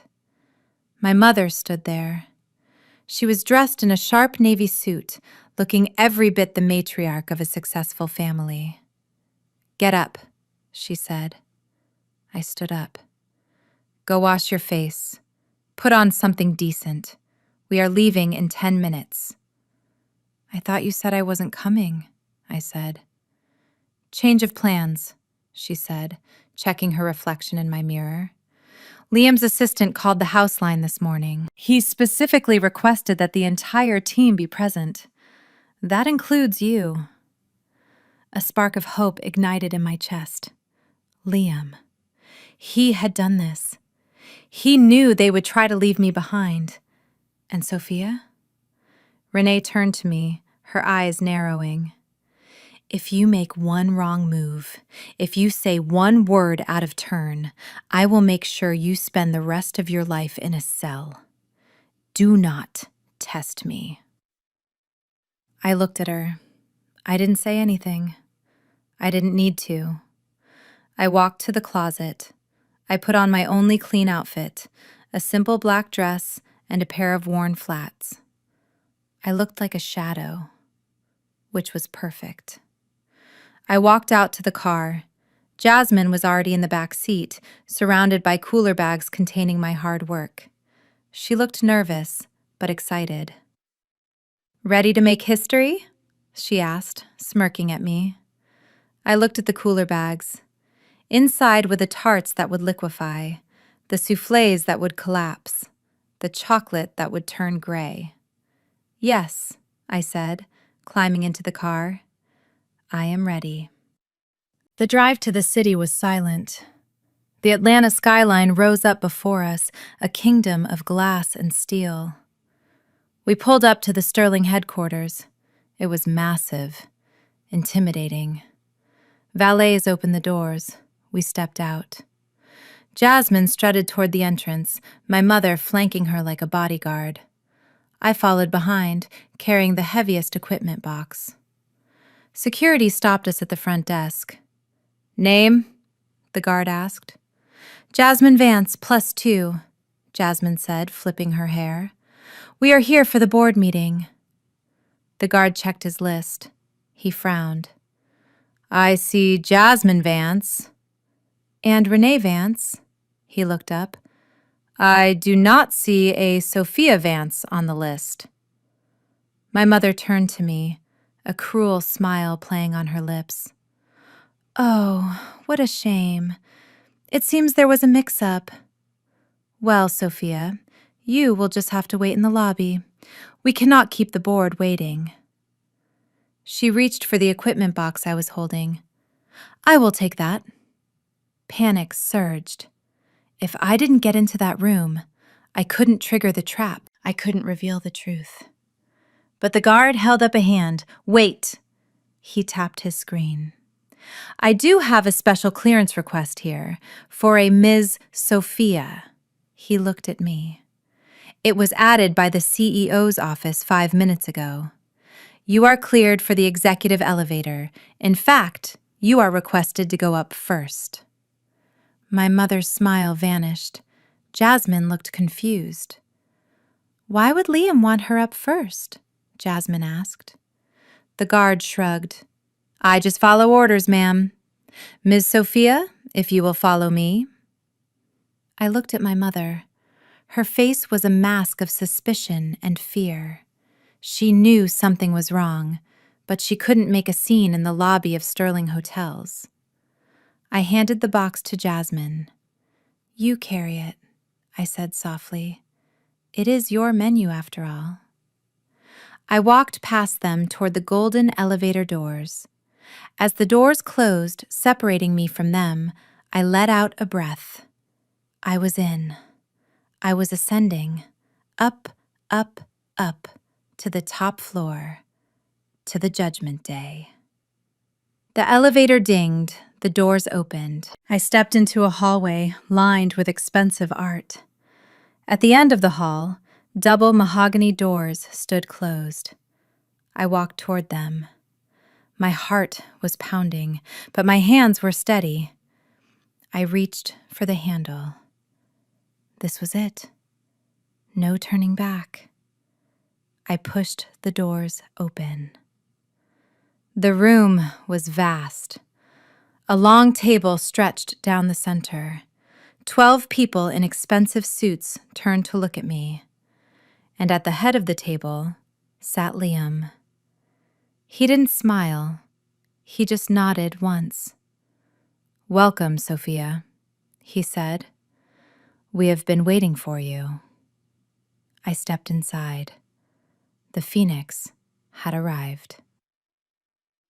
The night before the tasting was a masterclass in psychological warfare.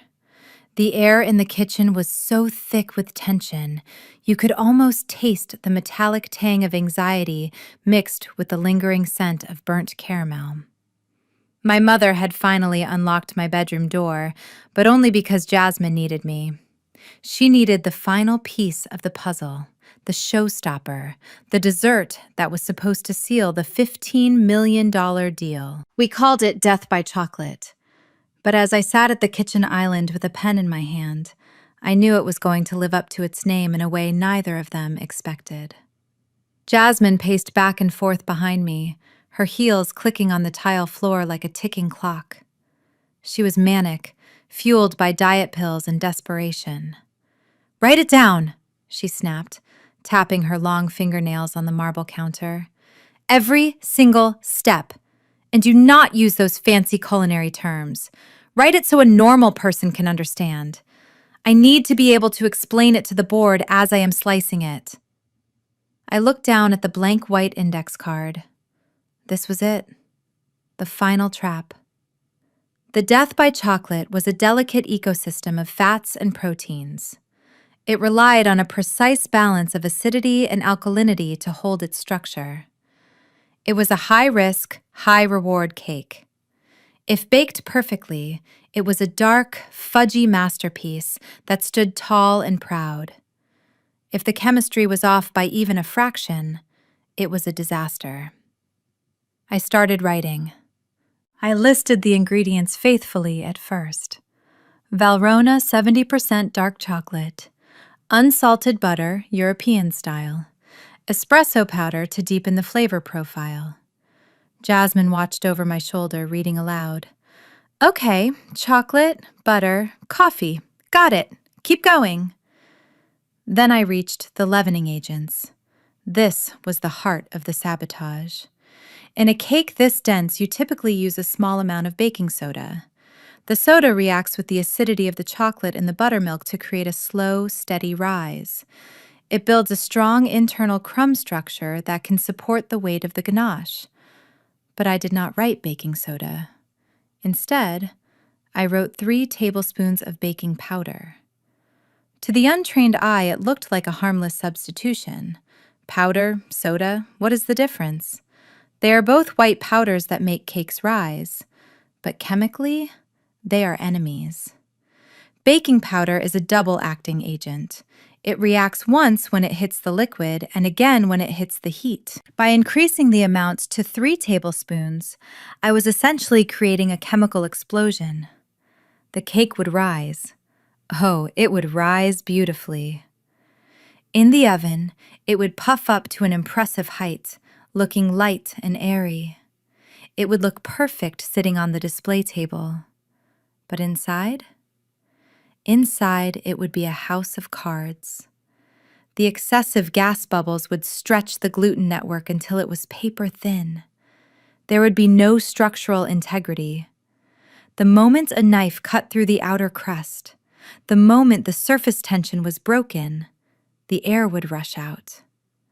The entire cake would collapse in on itself, turning into a dense, gummy crater of sadness. I finished writing the instruction. I kept my hand steady. I did not let a single tremor betray the malice in my heart. "Here," I said, sliding the card across the counter. Jasmine snatched it up. She squinted at the measurements. 3 tablespoons of baking powder?" she asked, looking at me with a flicker of suspicion. "That seems like a lot. The box mix usually only calls for a teaspoon." I looked her dead in the eye. This is not a box mix, Jasmine. This is a heavy, flourless sponge. If you do not use enough power, it will be a brick. You want it to be tall, do not you? You want it to tower over the plate? Jasmine's vanity took the bait instantly. She nodded vigorously. Yes, tall is good. Tall looks expensive. Liam loves expensive things. Exactly, I said, suppressing the urge to smile. This will make it the tallest cake they have ever seen.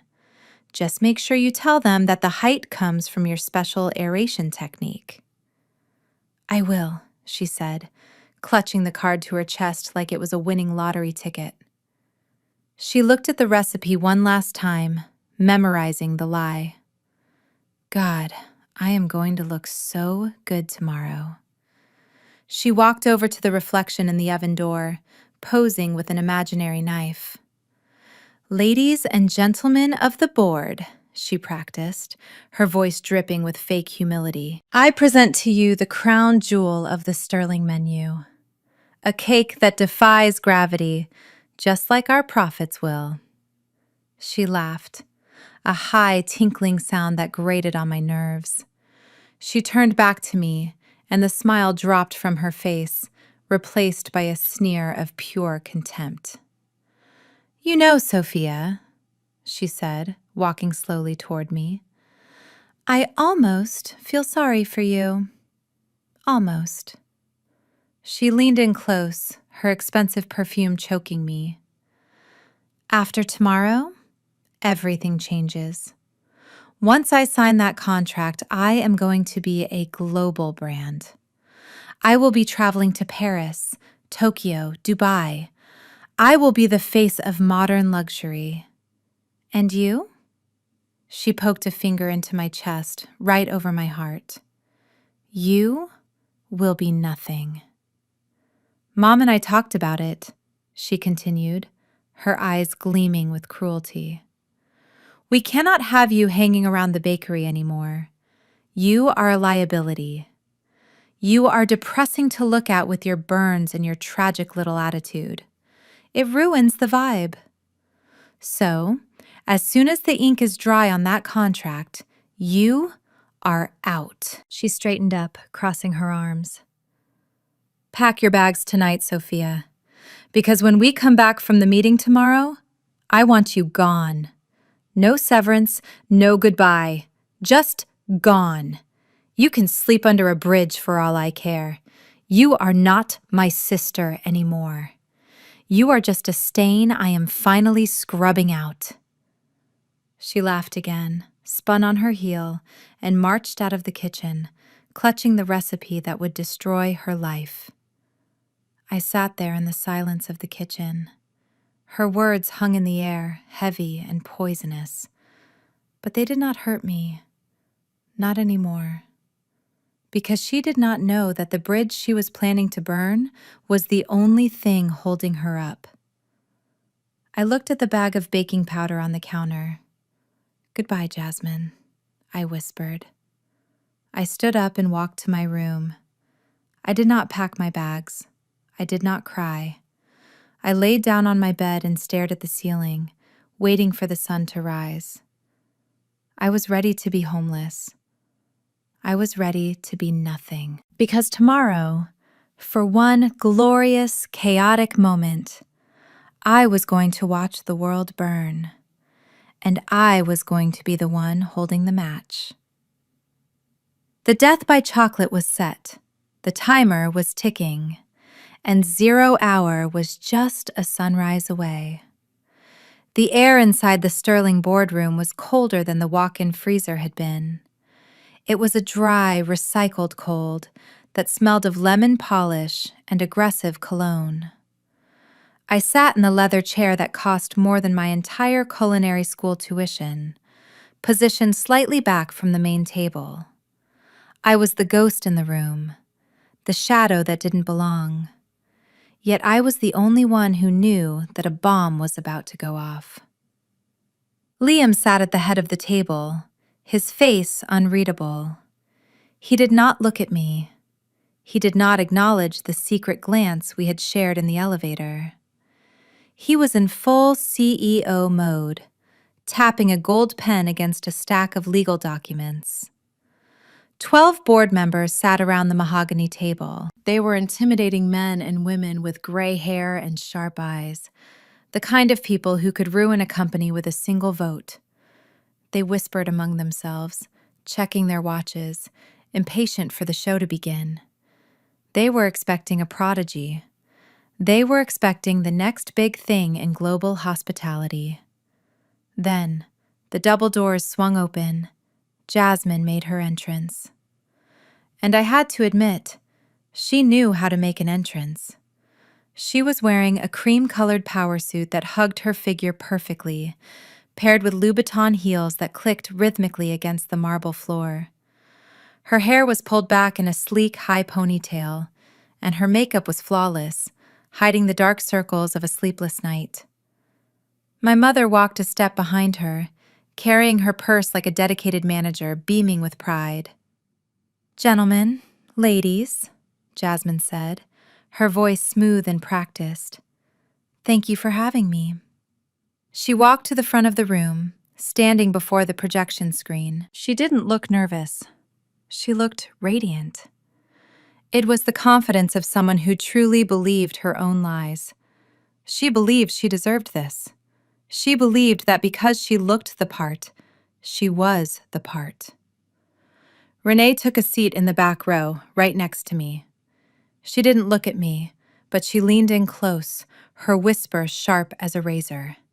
"Sit up straight," she hissed, "and keep your mouth shut. If you ruin this, you are dead." I didn't flinch. I just watched my sister. Jasmine began her presentation. She pressed a button on the clicker and the screen lit up with high-definition photos of desserts. My desserts. There was the lemon tart I had perfected over 3 years. There was the raspberry millefeuille I had wept over.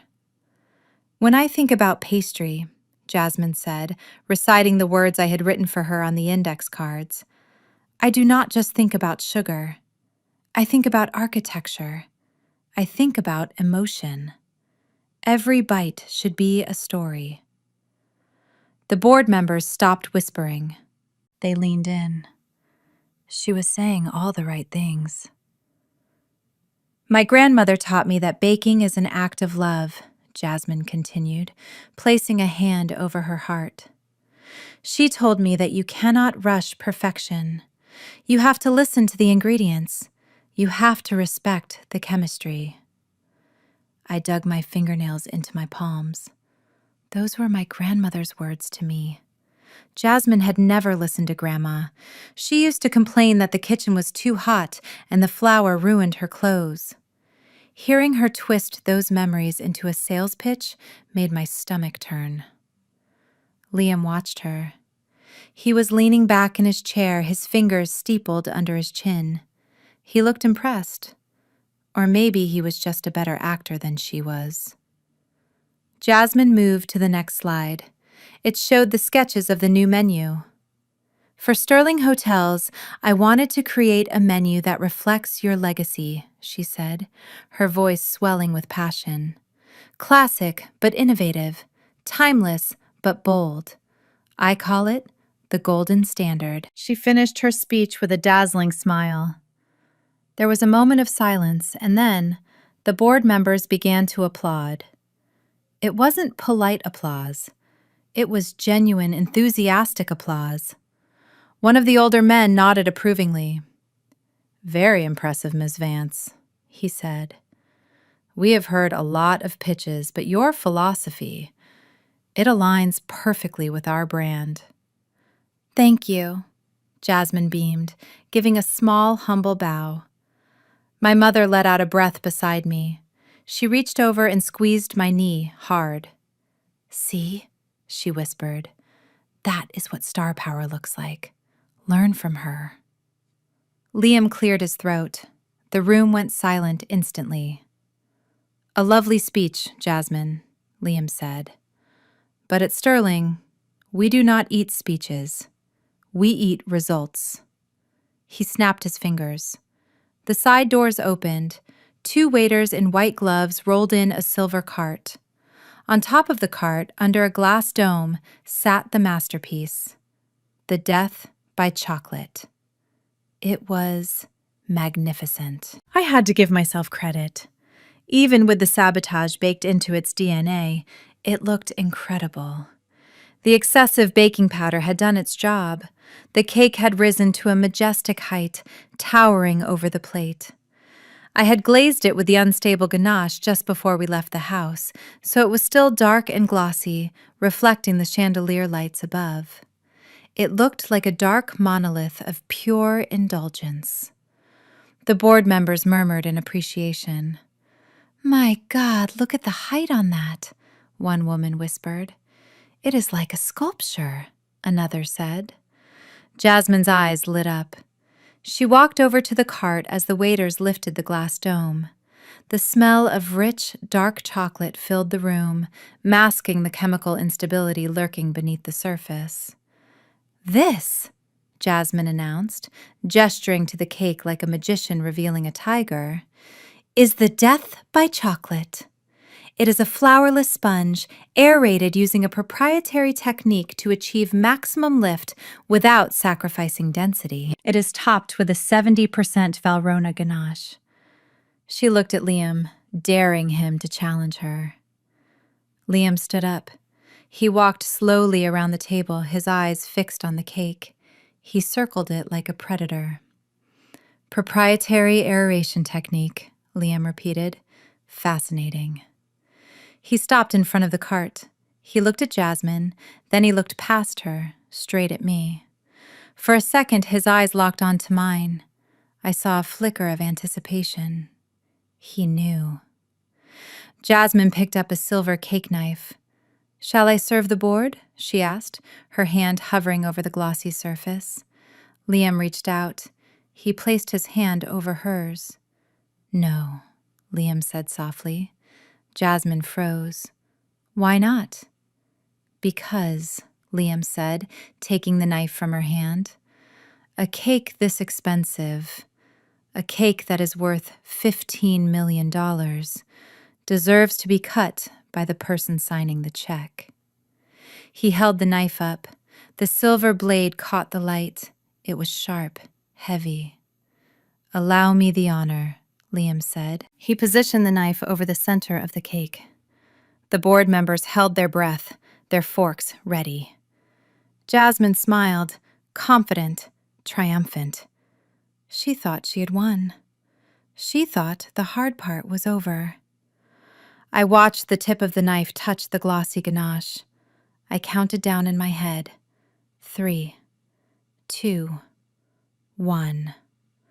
The surface tension was about to break, and so was she. The room was so quiet I could hear the hum of the air conditioning unit and the frantic beating of my sister's heart. Liam held the silver knife poised above the glossy, dark surface of the cake. It looked perfect.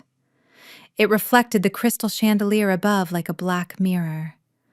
To the 12 board members sitting around the table, it was a masterpiece of culinary architecture. To me, it was a biological weapon waiting to be detonated. Jasmine was beaming, her hands clasped under her chin, already imagining the applause, the contract, the millions of dollars flowing into her bank account. She had no idea that she was staring at her own execution. Liam pressed down. The knife broke the surface tension of the chocolate ganache. That was the trigger. The moment the crust was breached, the physics of my sabotage kicked in. The 3 tablespoons of baking powder I had forced Jasmine to add had created massive, unstable pockets of carbon dioxide inside the sponge. Without the proper gluten structure to hold it, the cake was essentially a balloon made of mud. There was a sound. It was not the appetizing crunch of a crust breaking. It was a wet, sickening squelch, like a boot stepping into deep mud. Then came the hiss. Whoosh! The air rushed out of the cake with an audible sigh. The majestic height that Jasmine had bragged about, that gravity-defying lift, vanished in a single second. The center of the cake imploded. The sides caved in. The glossy, beautiful exterior buckled and folded like a collapsing building. What happened next was grotesque. Because of the arrowroot powder I had substituted for the cornstarch, the filling inside had not set. It had turned into a viscous liquid. As the structure collapsed, this gray, lukewarm sludge erupted from the cracks in the ganache. It oozed out onto the silver platter, spreading like a toxic oil spill. It did not look like chocolate. It looked like industrial waste. But the visual horror was nothing compared to the smell.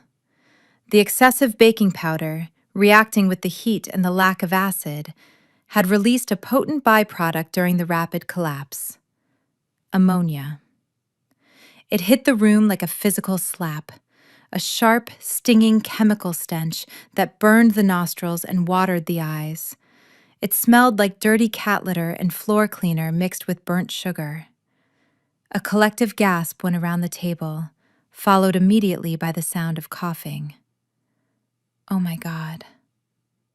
One of the board members, an elderly woman in pearls, gagged and pressed a napkin to her nose. What is that smell? It smells like urine. Another member choked out, pushing his chair back, scraping it loudly against the marble floor to get away from the cart. Jasmine stood frozen. Her smile was still plastered on her face, but her eyes were wide with terror. She watched as the $15 million cake turned into a puddle of bubbling gray slime right in front of the people who held her future in their hands. "No," she whispered. "No, that is not right." Liam pulled the knife back. The blade was coated in the gray sludge. He looked at it with a mixture of disgust and cold fascination. He did not look surprised. He looked like a scientist who had just successfully proven a hypothesis. "Interesting texture," Liam said, his voice cutting through the sounds of people gagging. "Is this the proprietary aeration technique you mentioned, Jasmine?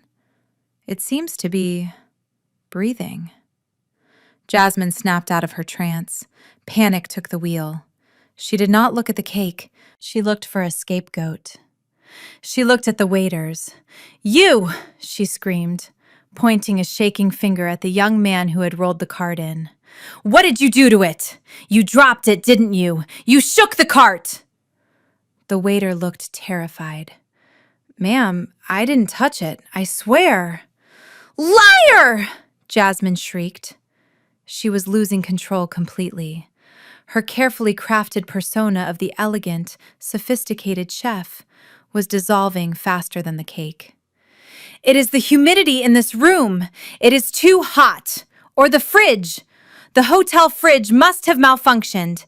You people ruined my creation." She ran to the cart, frantically trying to push the collapsing pieces of cake back together with her bare hands. It was a pathetic sight. Her manicured fingers dug into the sludge, getting coated in the gray mess. "Stop looking at it," she yelled at the board members.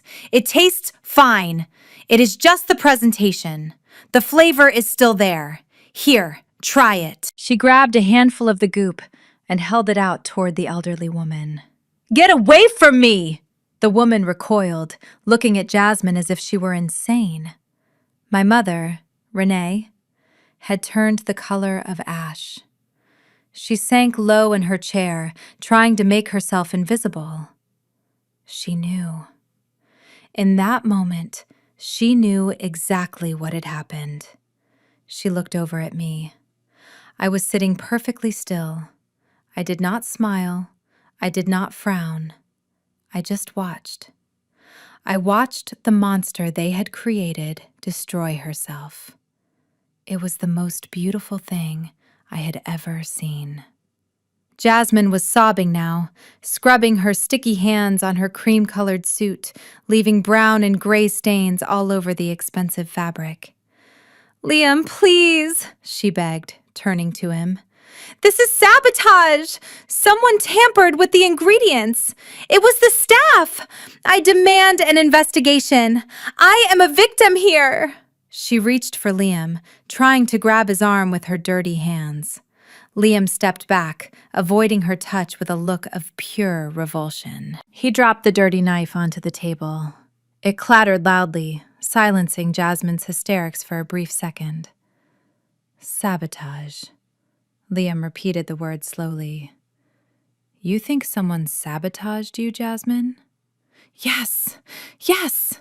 Jasmine nodded frantically, tears streaming down her face, creating tracks through her perfect makeup. "Someone who is jealous of me. Someone who wants to see me fail. You have to believe me, Liam." Liam looked at her. Then he looked at the board members, who were whispering among themselves, shaking their heads, writing things down in their notebooks that definitely were not contract offers. "I believe that there is a liar in this room," Liam said, "but I do not think it is the staff." He walked back to the head of the table. He stood there, commanding the room. The smell of ammonia was still thick in the air, a testament to the fraud that had just occurred. Jasmine wiped her nose with the back of her hand. What are you talking about?" Liam did not answer her directly. He looked at the large projection screen behind her, the one that still displayed the slide titled "The Golden Standard." "You said that baking is about honesty, Jasmine," Liam said, his voice rising, filling the cavernous room. "You said it is about listening to the ingredients. Well, those ingredients are speaking loud and clear right now. They are saying that you do not know the difference between baking powder and baking soda. They are saying that you do not know that arrowroot breaks down in dairy. They are saying that you are a fraud." Jasmine opened her mouth to argue, but Liam slammed his hand down on the mahogany table. Bang! The sound echoed like a gunshot. Everyone jumped. Even my mother flinched. "Enough!" Liam roared. The silence that followed was absolute. Liam straightened his tie. He looked at the tech guy standing in the corner of the room. "Kill the presentation slides," Liam ordered. Then, he turned his gaze back to Jasmine, his eyes cold and hard as diamonds, "and turn on the security feed from my kitchen." Liam did not wait for an answer.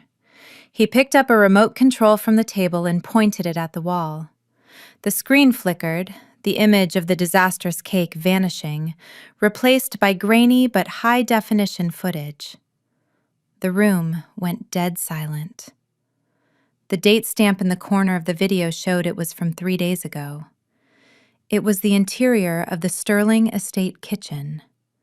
On the screen, Jasmine was standing over me. I was on the floor, scrubbing the tile. Jasmine was shouting, her face twisted in rage. The audio was crystal clear. "You are useless, Sophia!" Jasmine's voice rang out through the speakers, sharp and cruel. "You are just a baker, a low-class, flour-covered nobody." The board members gasped. They looked from the screen to the woman standing in front of them in the cream suit. Jasmine was trembling, her hands covering her mouth. Liam pressed a button. The video jumped forward. Now the screen showed the freezer incident. It showed Jasmine shoving me into the walk-in freezer. It showed her locking the door. It showed her laughing as she walked away, checking her reflection in the microwave. Oh my God. The elderly woman in pearls whispered, her hand flying to her throat. She locked her in. That is attempted murder. Another board member muttered, his face grim. Then, the video cut to the most damning footage of all. It was the night of the brioche disaster. Jasmine was standing by the mixer, pouring the blue cleaning fluid into the dough. But it was the conversation that followed that sealed her fate. "I do not know how to bake, Mom," Jasmine's voice screamed from the speakers. "I do not know the difference between yeast and baking powder. If Sophia leaves, I am ruined." And then, my mother's voice. "Do not worry, Jasmine. We will make sure she never leaves. We own her. She is our slave." Renee let out a choked sound from the back of the room. She stood up, knocking her chair over. This is illegal!" she screeched, pointing a shaking finger at Liam. "You cannot record us without our consent. I will sue you."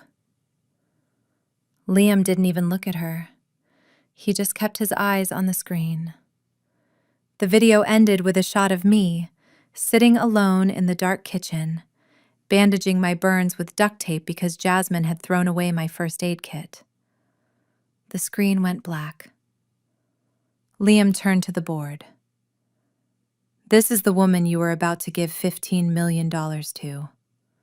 A fraud, a bully, and quite possibly a criminal." Jasmine was hyperventilating. She looked around the room, searching for an ally, searching for a way out. But the faces staring back at her were filled with disgust. "It is a deep fake!" she yelled, her voice cracking. "It is AI! He made it up because he wants to break up with me, and he does not want to pay the penalty fee." She ran to the table, grabbing the arm of the chairman. "Sir, please. You know my reputation. I am an influencer. I have millions of followers. I built this brand." The chairman pulled his arm away as if she were contagious. "Ms. Vance," he said coldly, "I think you should leave, before we call the police." "No!" Jasmine screamed. "I am not leaving until I sign that contract. I earned this!" She lunged for the contract that was sitting in front of Liam. She grabbed the pen. "I will sign it. I will sign it right now. Then you have to pay me." Liam caught her wrist. His grip was iron. "You will not sign anything, Jasmine, because there is no contract for you. There never was." He released her, and she stumbled back, hitting the cart with the ruined cake. The gray sludge splattered onto her expensive shoes. But the tasting," she stammered. "The tasting was a test," Liam said, "and you failed." "But the real creator of this menu? The real genius behind the golden standard? She passed with flying colors." He looked at the double doors at the end of the room. Everyone turned. Jasmine wiped the tears and sludge from her face, confusion warring with fear in her eyes. Renee stopped her ranting, her mouth hanging open. The heavy mahogany doors began to open, slowly, dramatically. A silhouette appeared in the doorway. It was not the girl in the dirty apron. It was not the girl with the flower in her hair and the fear in her eyes. I stepped into the light. I was wearing a tailored black suit that I had bought an hour ago with the last of the cash from my car sale. My hair was slicked back, sharp and professional. My burns were covered by the sleek fabric of the jacket. I stood tall, my shoulders back, my chin held high. I held a leather portfolio in my hand. The room was silent. Jasmine stared at me. She blinked, as if she couldn't process what she was seeing. "Sophia?" she whispered. I didn't answer her. I didn't even look at her. I walked past her, my heels striking the floor with a rhythmic, powerful cadence. I walked straight to the head of the table. I stopped next to Liam. He stood up and pulled out the chair next to him, the seat of honor. I sat down. I placed my portfolio on the table. I looked at the board members, meeting their gazes one by one. "Good afternoon," I said, my voice steady, clear, and commanding. My name is Sophia Vance. I am the owner of Phoenix Culinary Solutions, and I believe you have been tasting my work. Jasmine let out a sound that was half scream, half sob. You? She shrieked. You are the help! You are nobody! Get out of that chair! I turned to her slowly. I looked at her with the cold detachment of a stranger. I am not the help, Jasmine, I said softly. I am the landlord, and your eviction notice is overdue.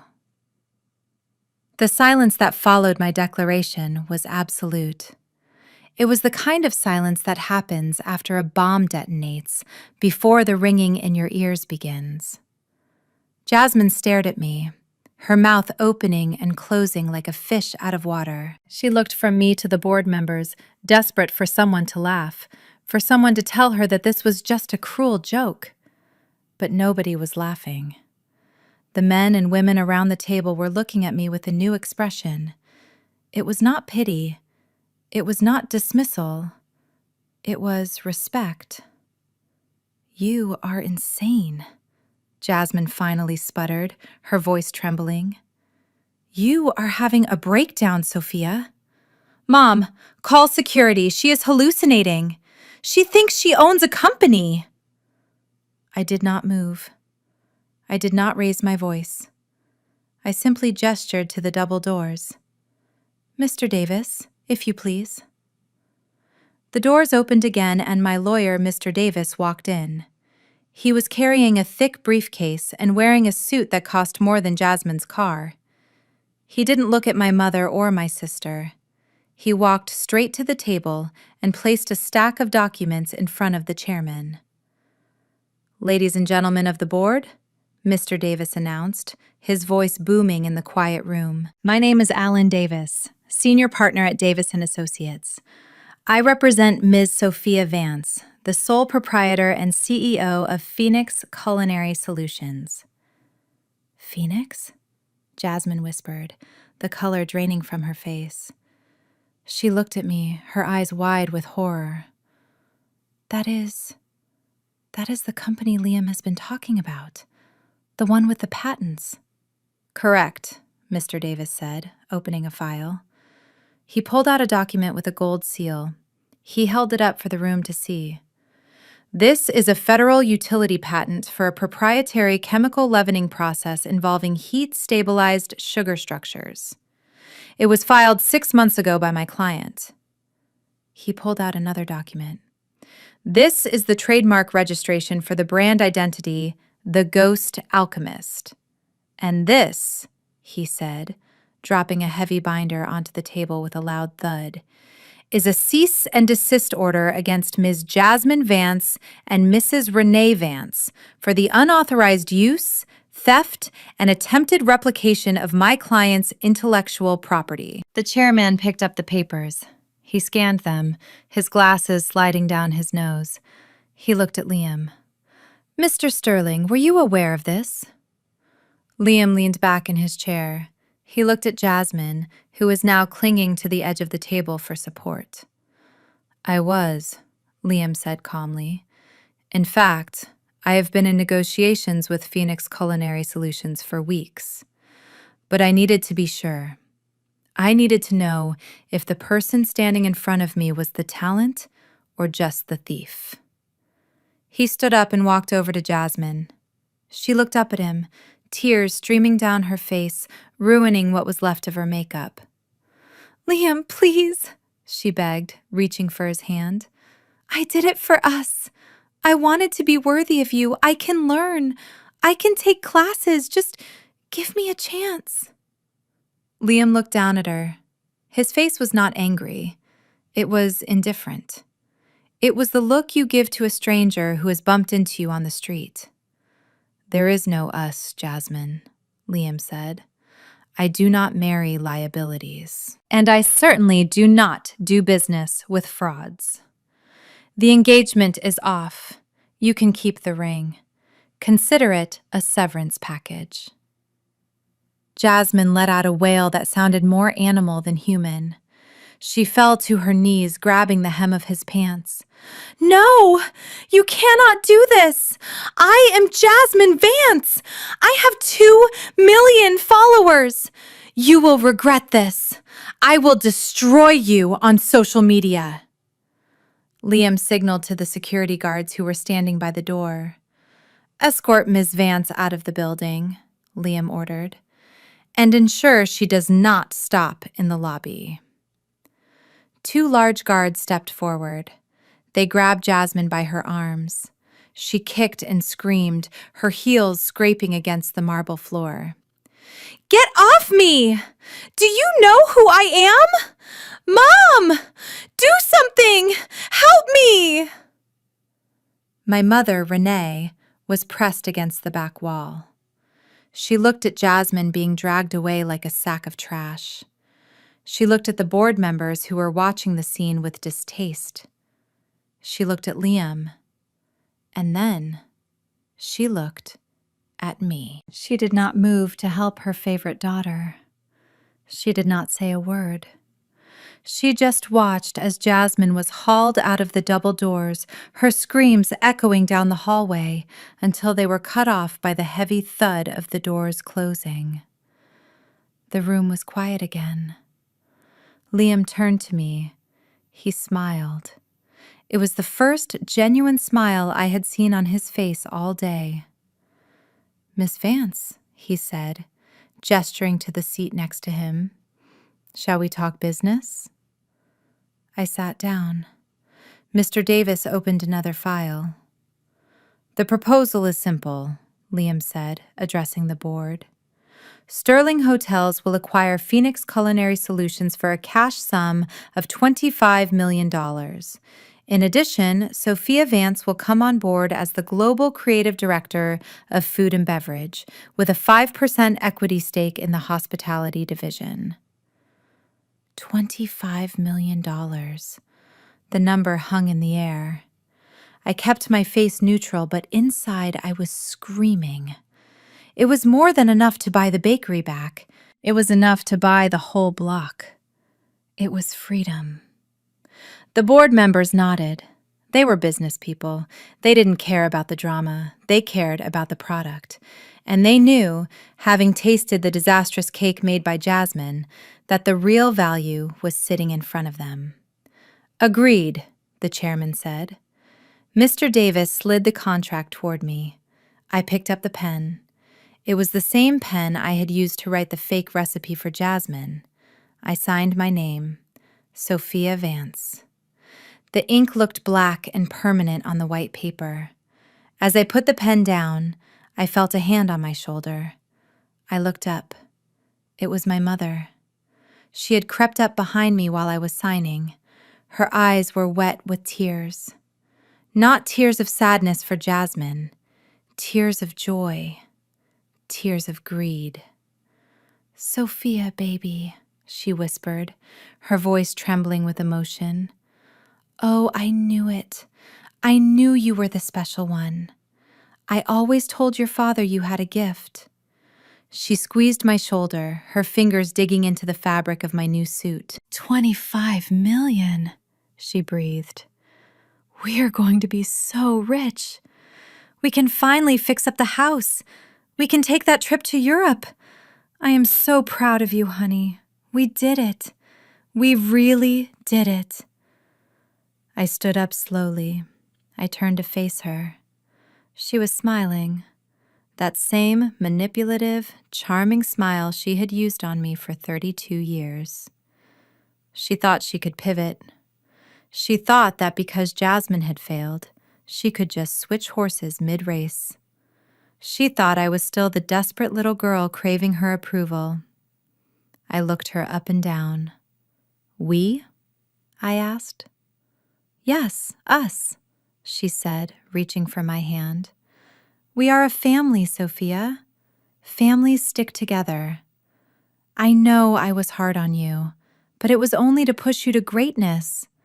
Look where you are now. It was my tough love that got you here. I pulled my hand away. I reached into my leather portfolio. "There is no we, Mother," I said, "and there is no house to fix up."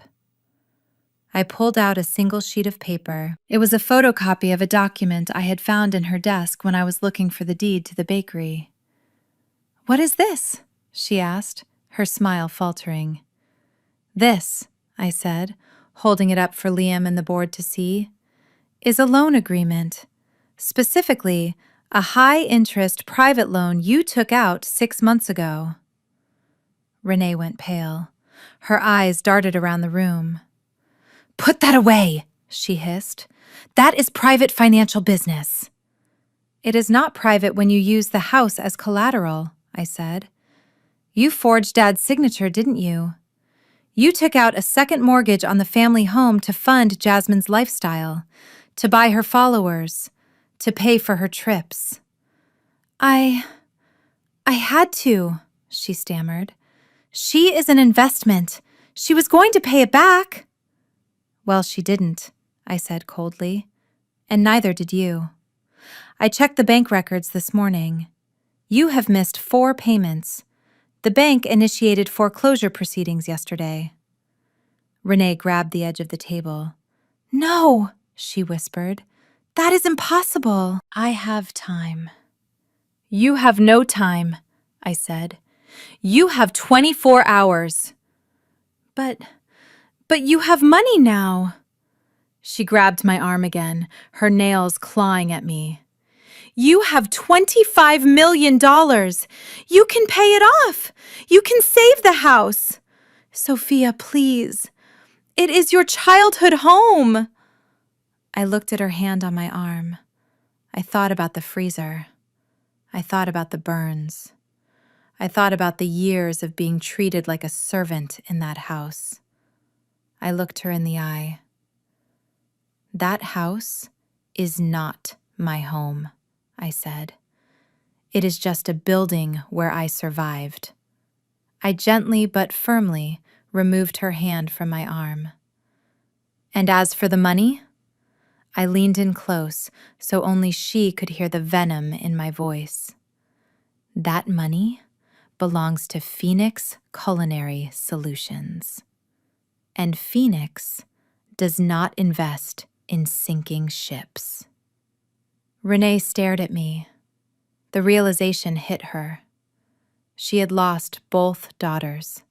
She had lost the house. She had lost everything.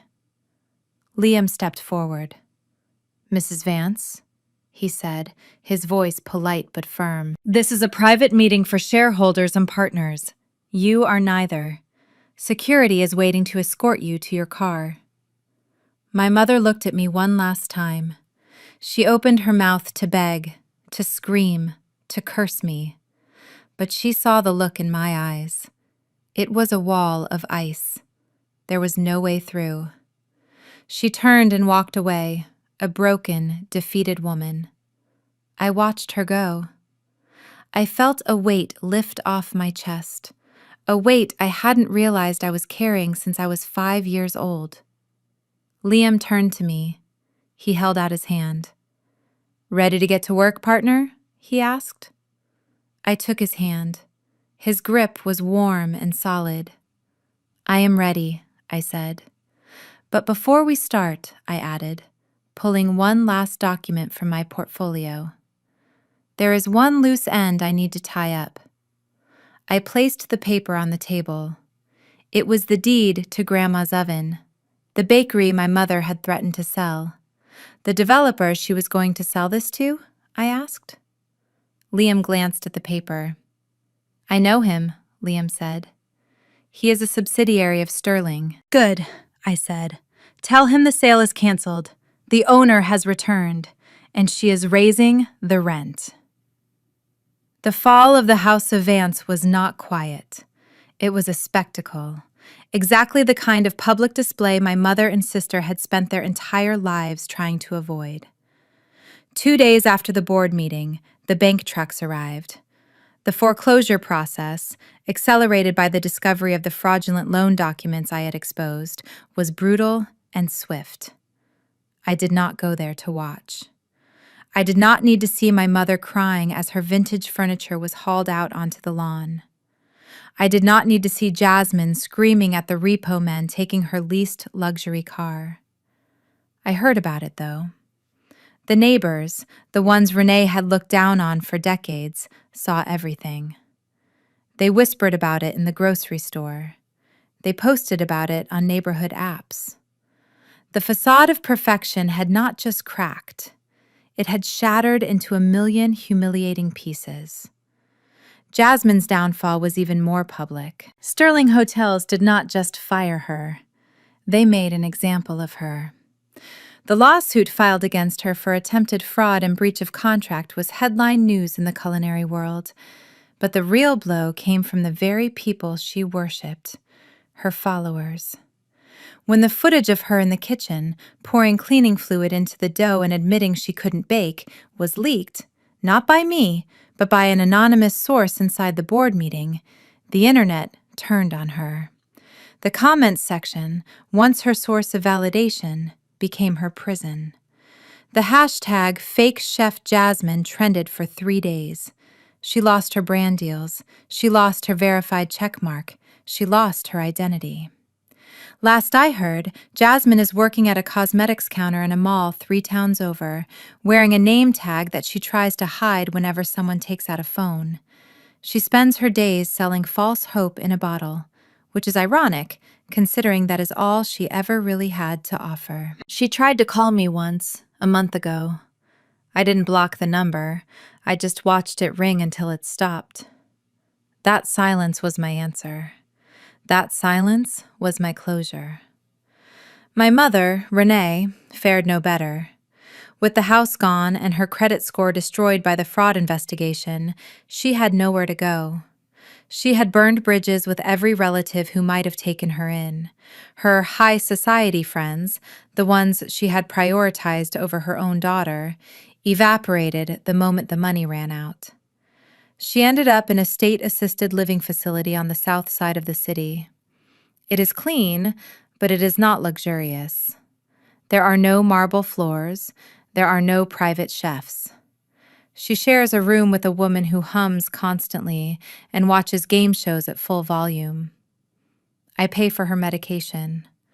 I send a check every month to cover her basic necessities. It is not out of love, and it is certainly not out of obligation. It is because I am not her. I do not abandon people, even people who deserve it. But I do not visit. I do not call. The check is the only communication she gets from me. It is a reminder that she is surviving solely on the charity of the child she called a failure. That is a punishment far worse than poverty for a woman like Renee. It is the death of her pride. While they were sinking, I was building. The $25 million acquisition by Sterling Hotels hit my bank account, but I didn't go on a spending spree. I didn't buy a mansion to show off. The first thing I did was drive back to the old neighborhood. I walked up to the boarded-up windows of Grandma's oven. I peeled the foreclosure notice off the glass. I bought the building back that afternoon. But I didn't just restore it. I evolved it. I gutted the interior, expanding the kitchen into a state-of-the-art research and development lab. I kept the old sign, though. Grandma's oven still hangs above the door, a reminder of where I came from. But inside, it is the headquarters of Phoenix Culinary Solutions. We are not just a bakery. We are a food science innovation hub. We develop stable, high-quality pastry solutions for hotels, airlines, and luxury cruise lines around the world. I hired a staff of 10, not servants, partners. I pay them well. I give them credit for their ideas. I created the environment I never had, a kitchen fueled by respect, not fear. Every morning when I walk in and smell the yeast and vanilla, I don't feel anxiety anymore. I feel peace. I feel ownership. 6 months after the board meeting, I found myself in New York City. The air was crisp, carrying the electric energy of Manhattan. I stepped out onto the private terrace of the Sterling Tower penthouse. The city lights sprawled out below us like a sea of diamonds, infinite and breathtaking. Liam was already there, leaning against the glass railing, holding 2 crystal flutes of vintage champagne. He turned when he heard my footsteps. He didn't look like the terrifying CEO anymore. He looked relaxed. He looked like an equal.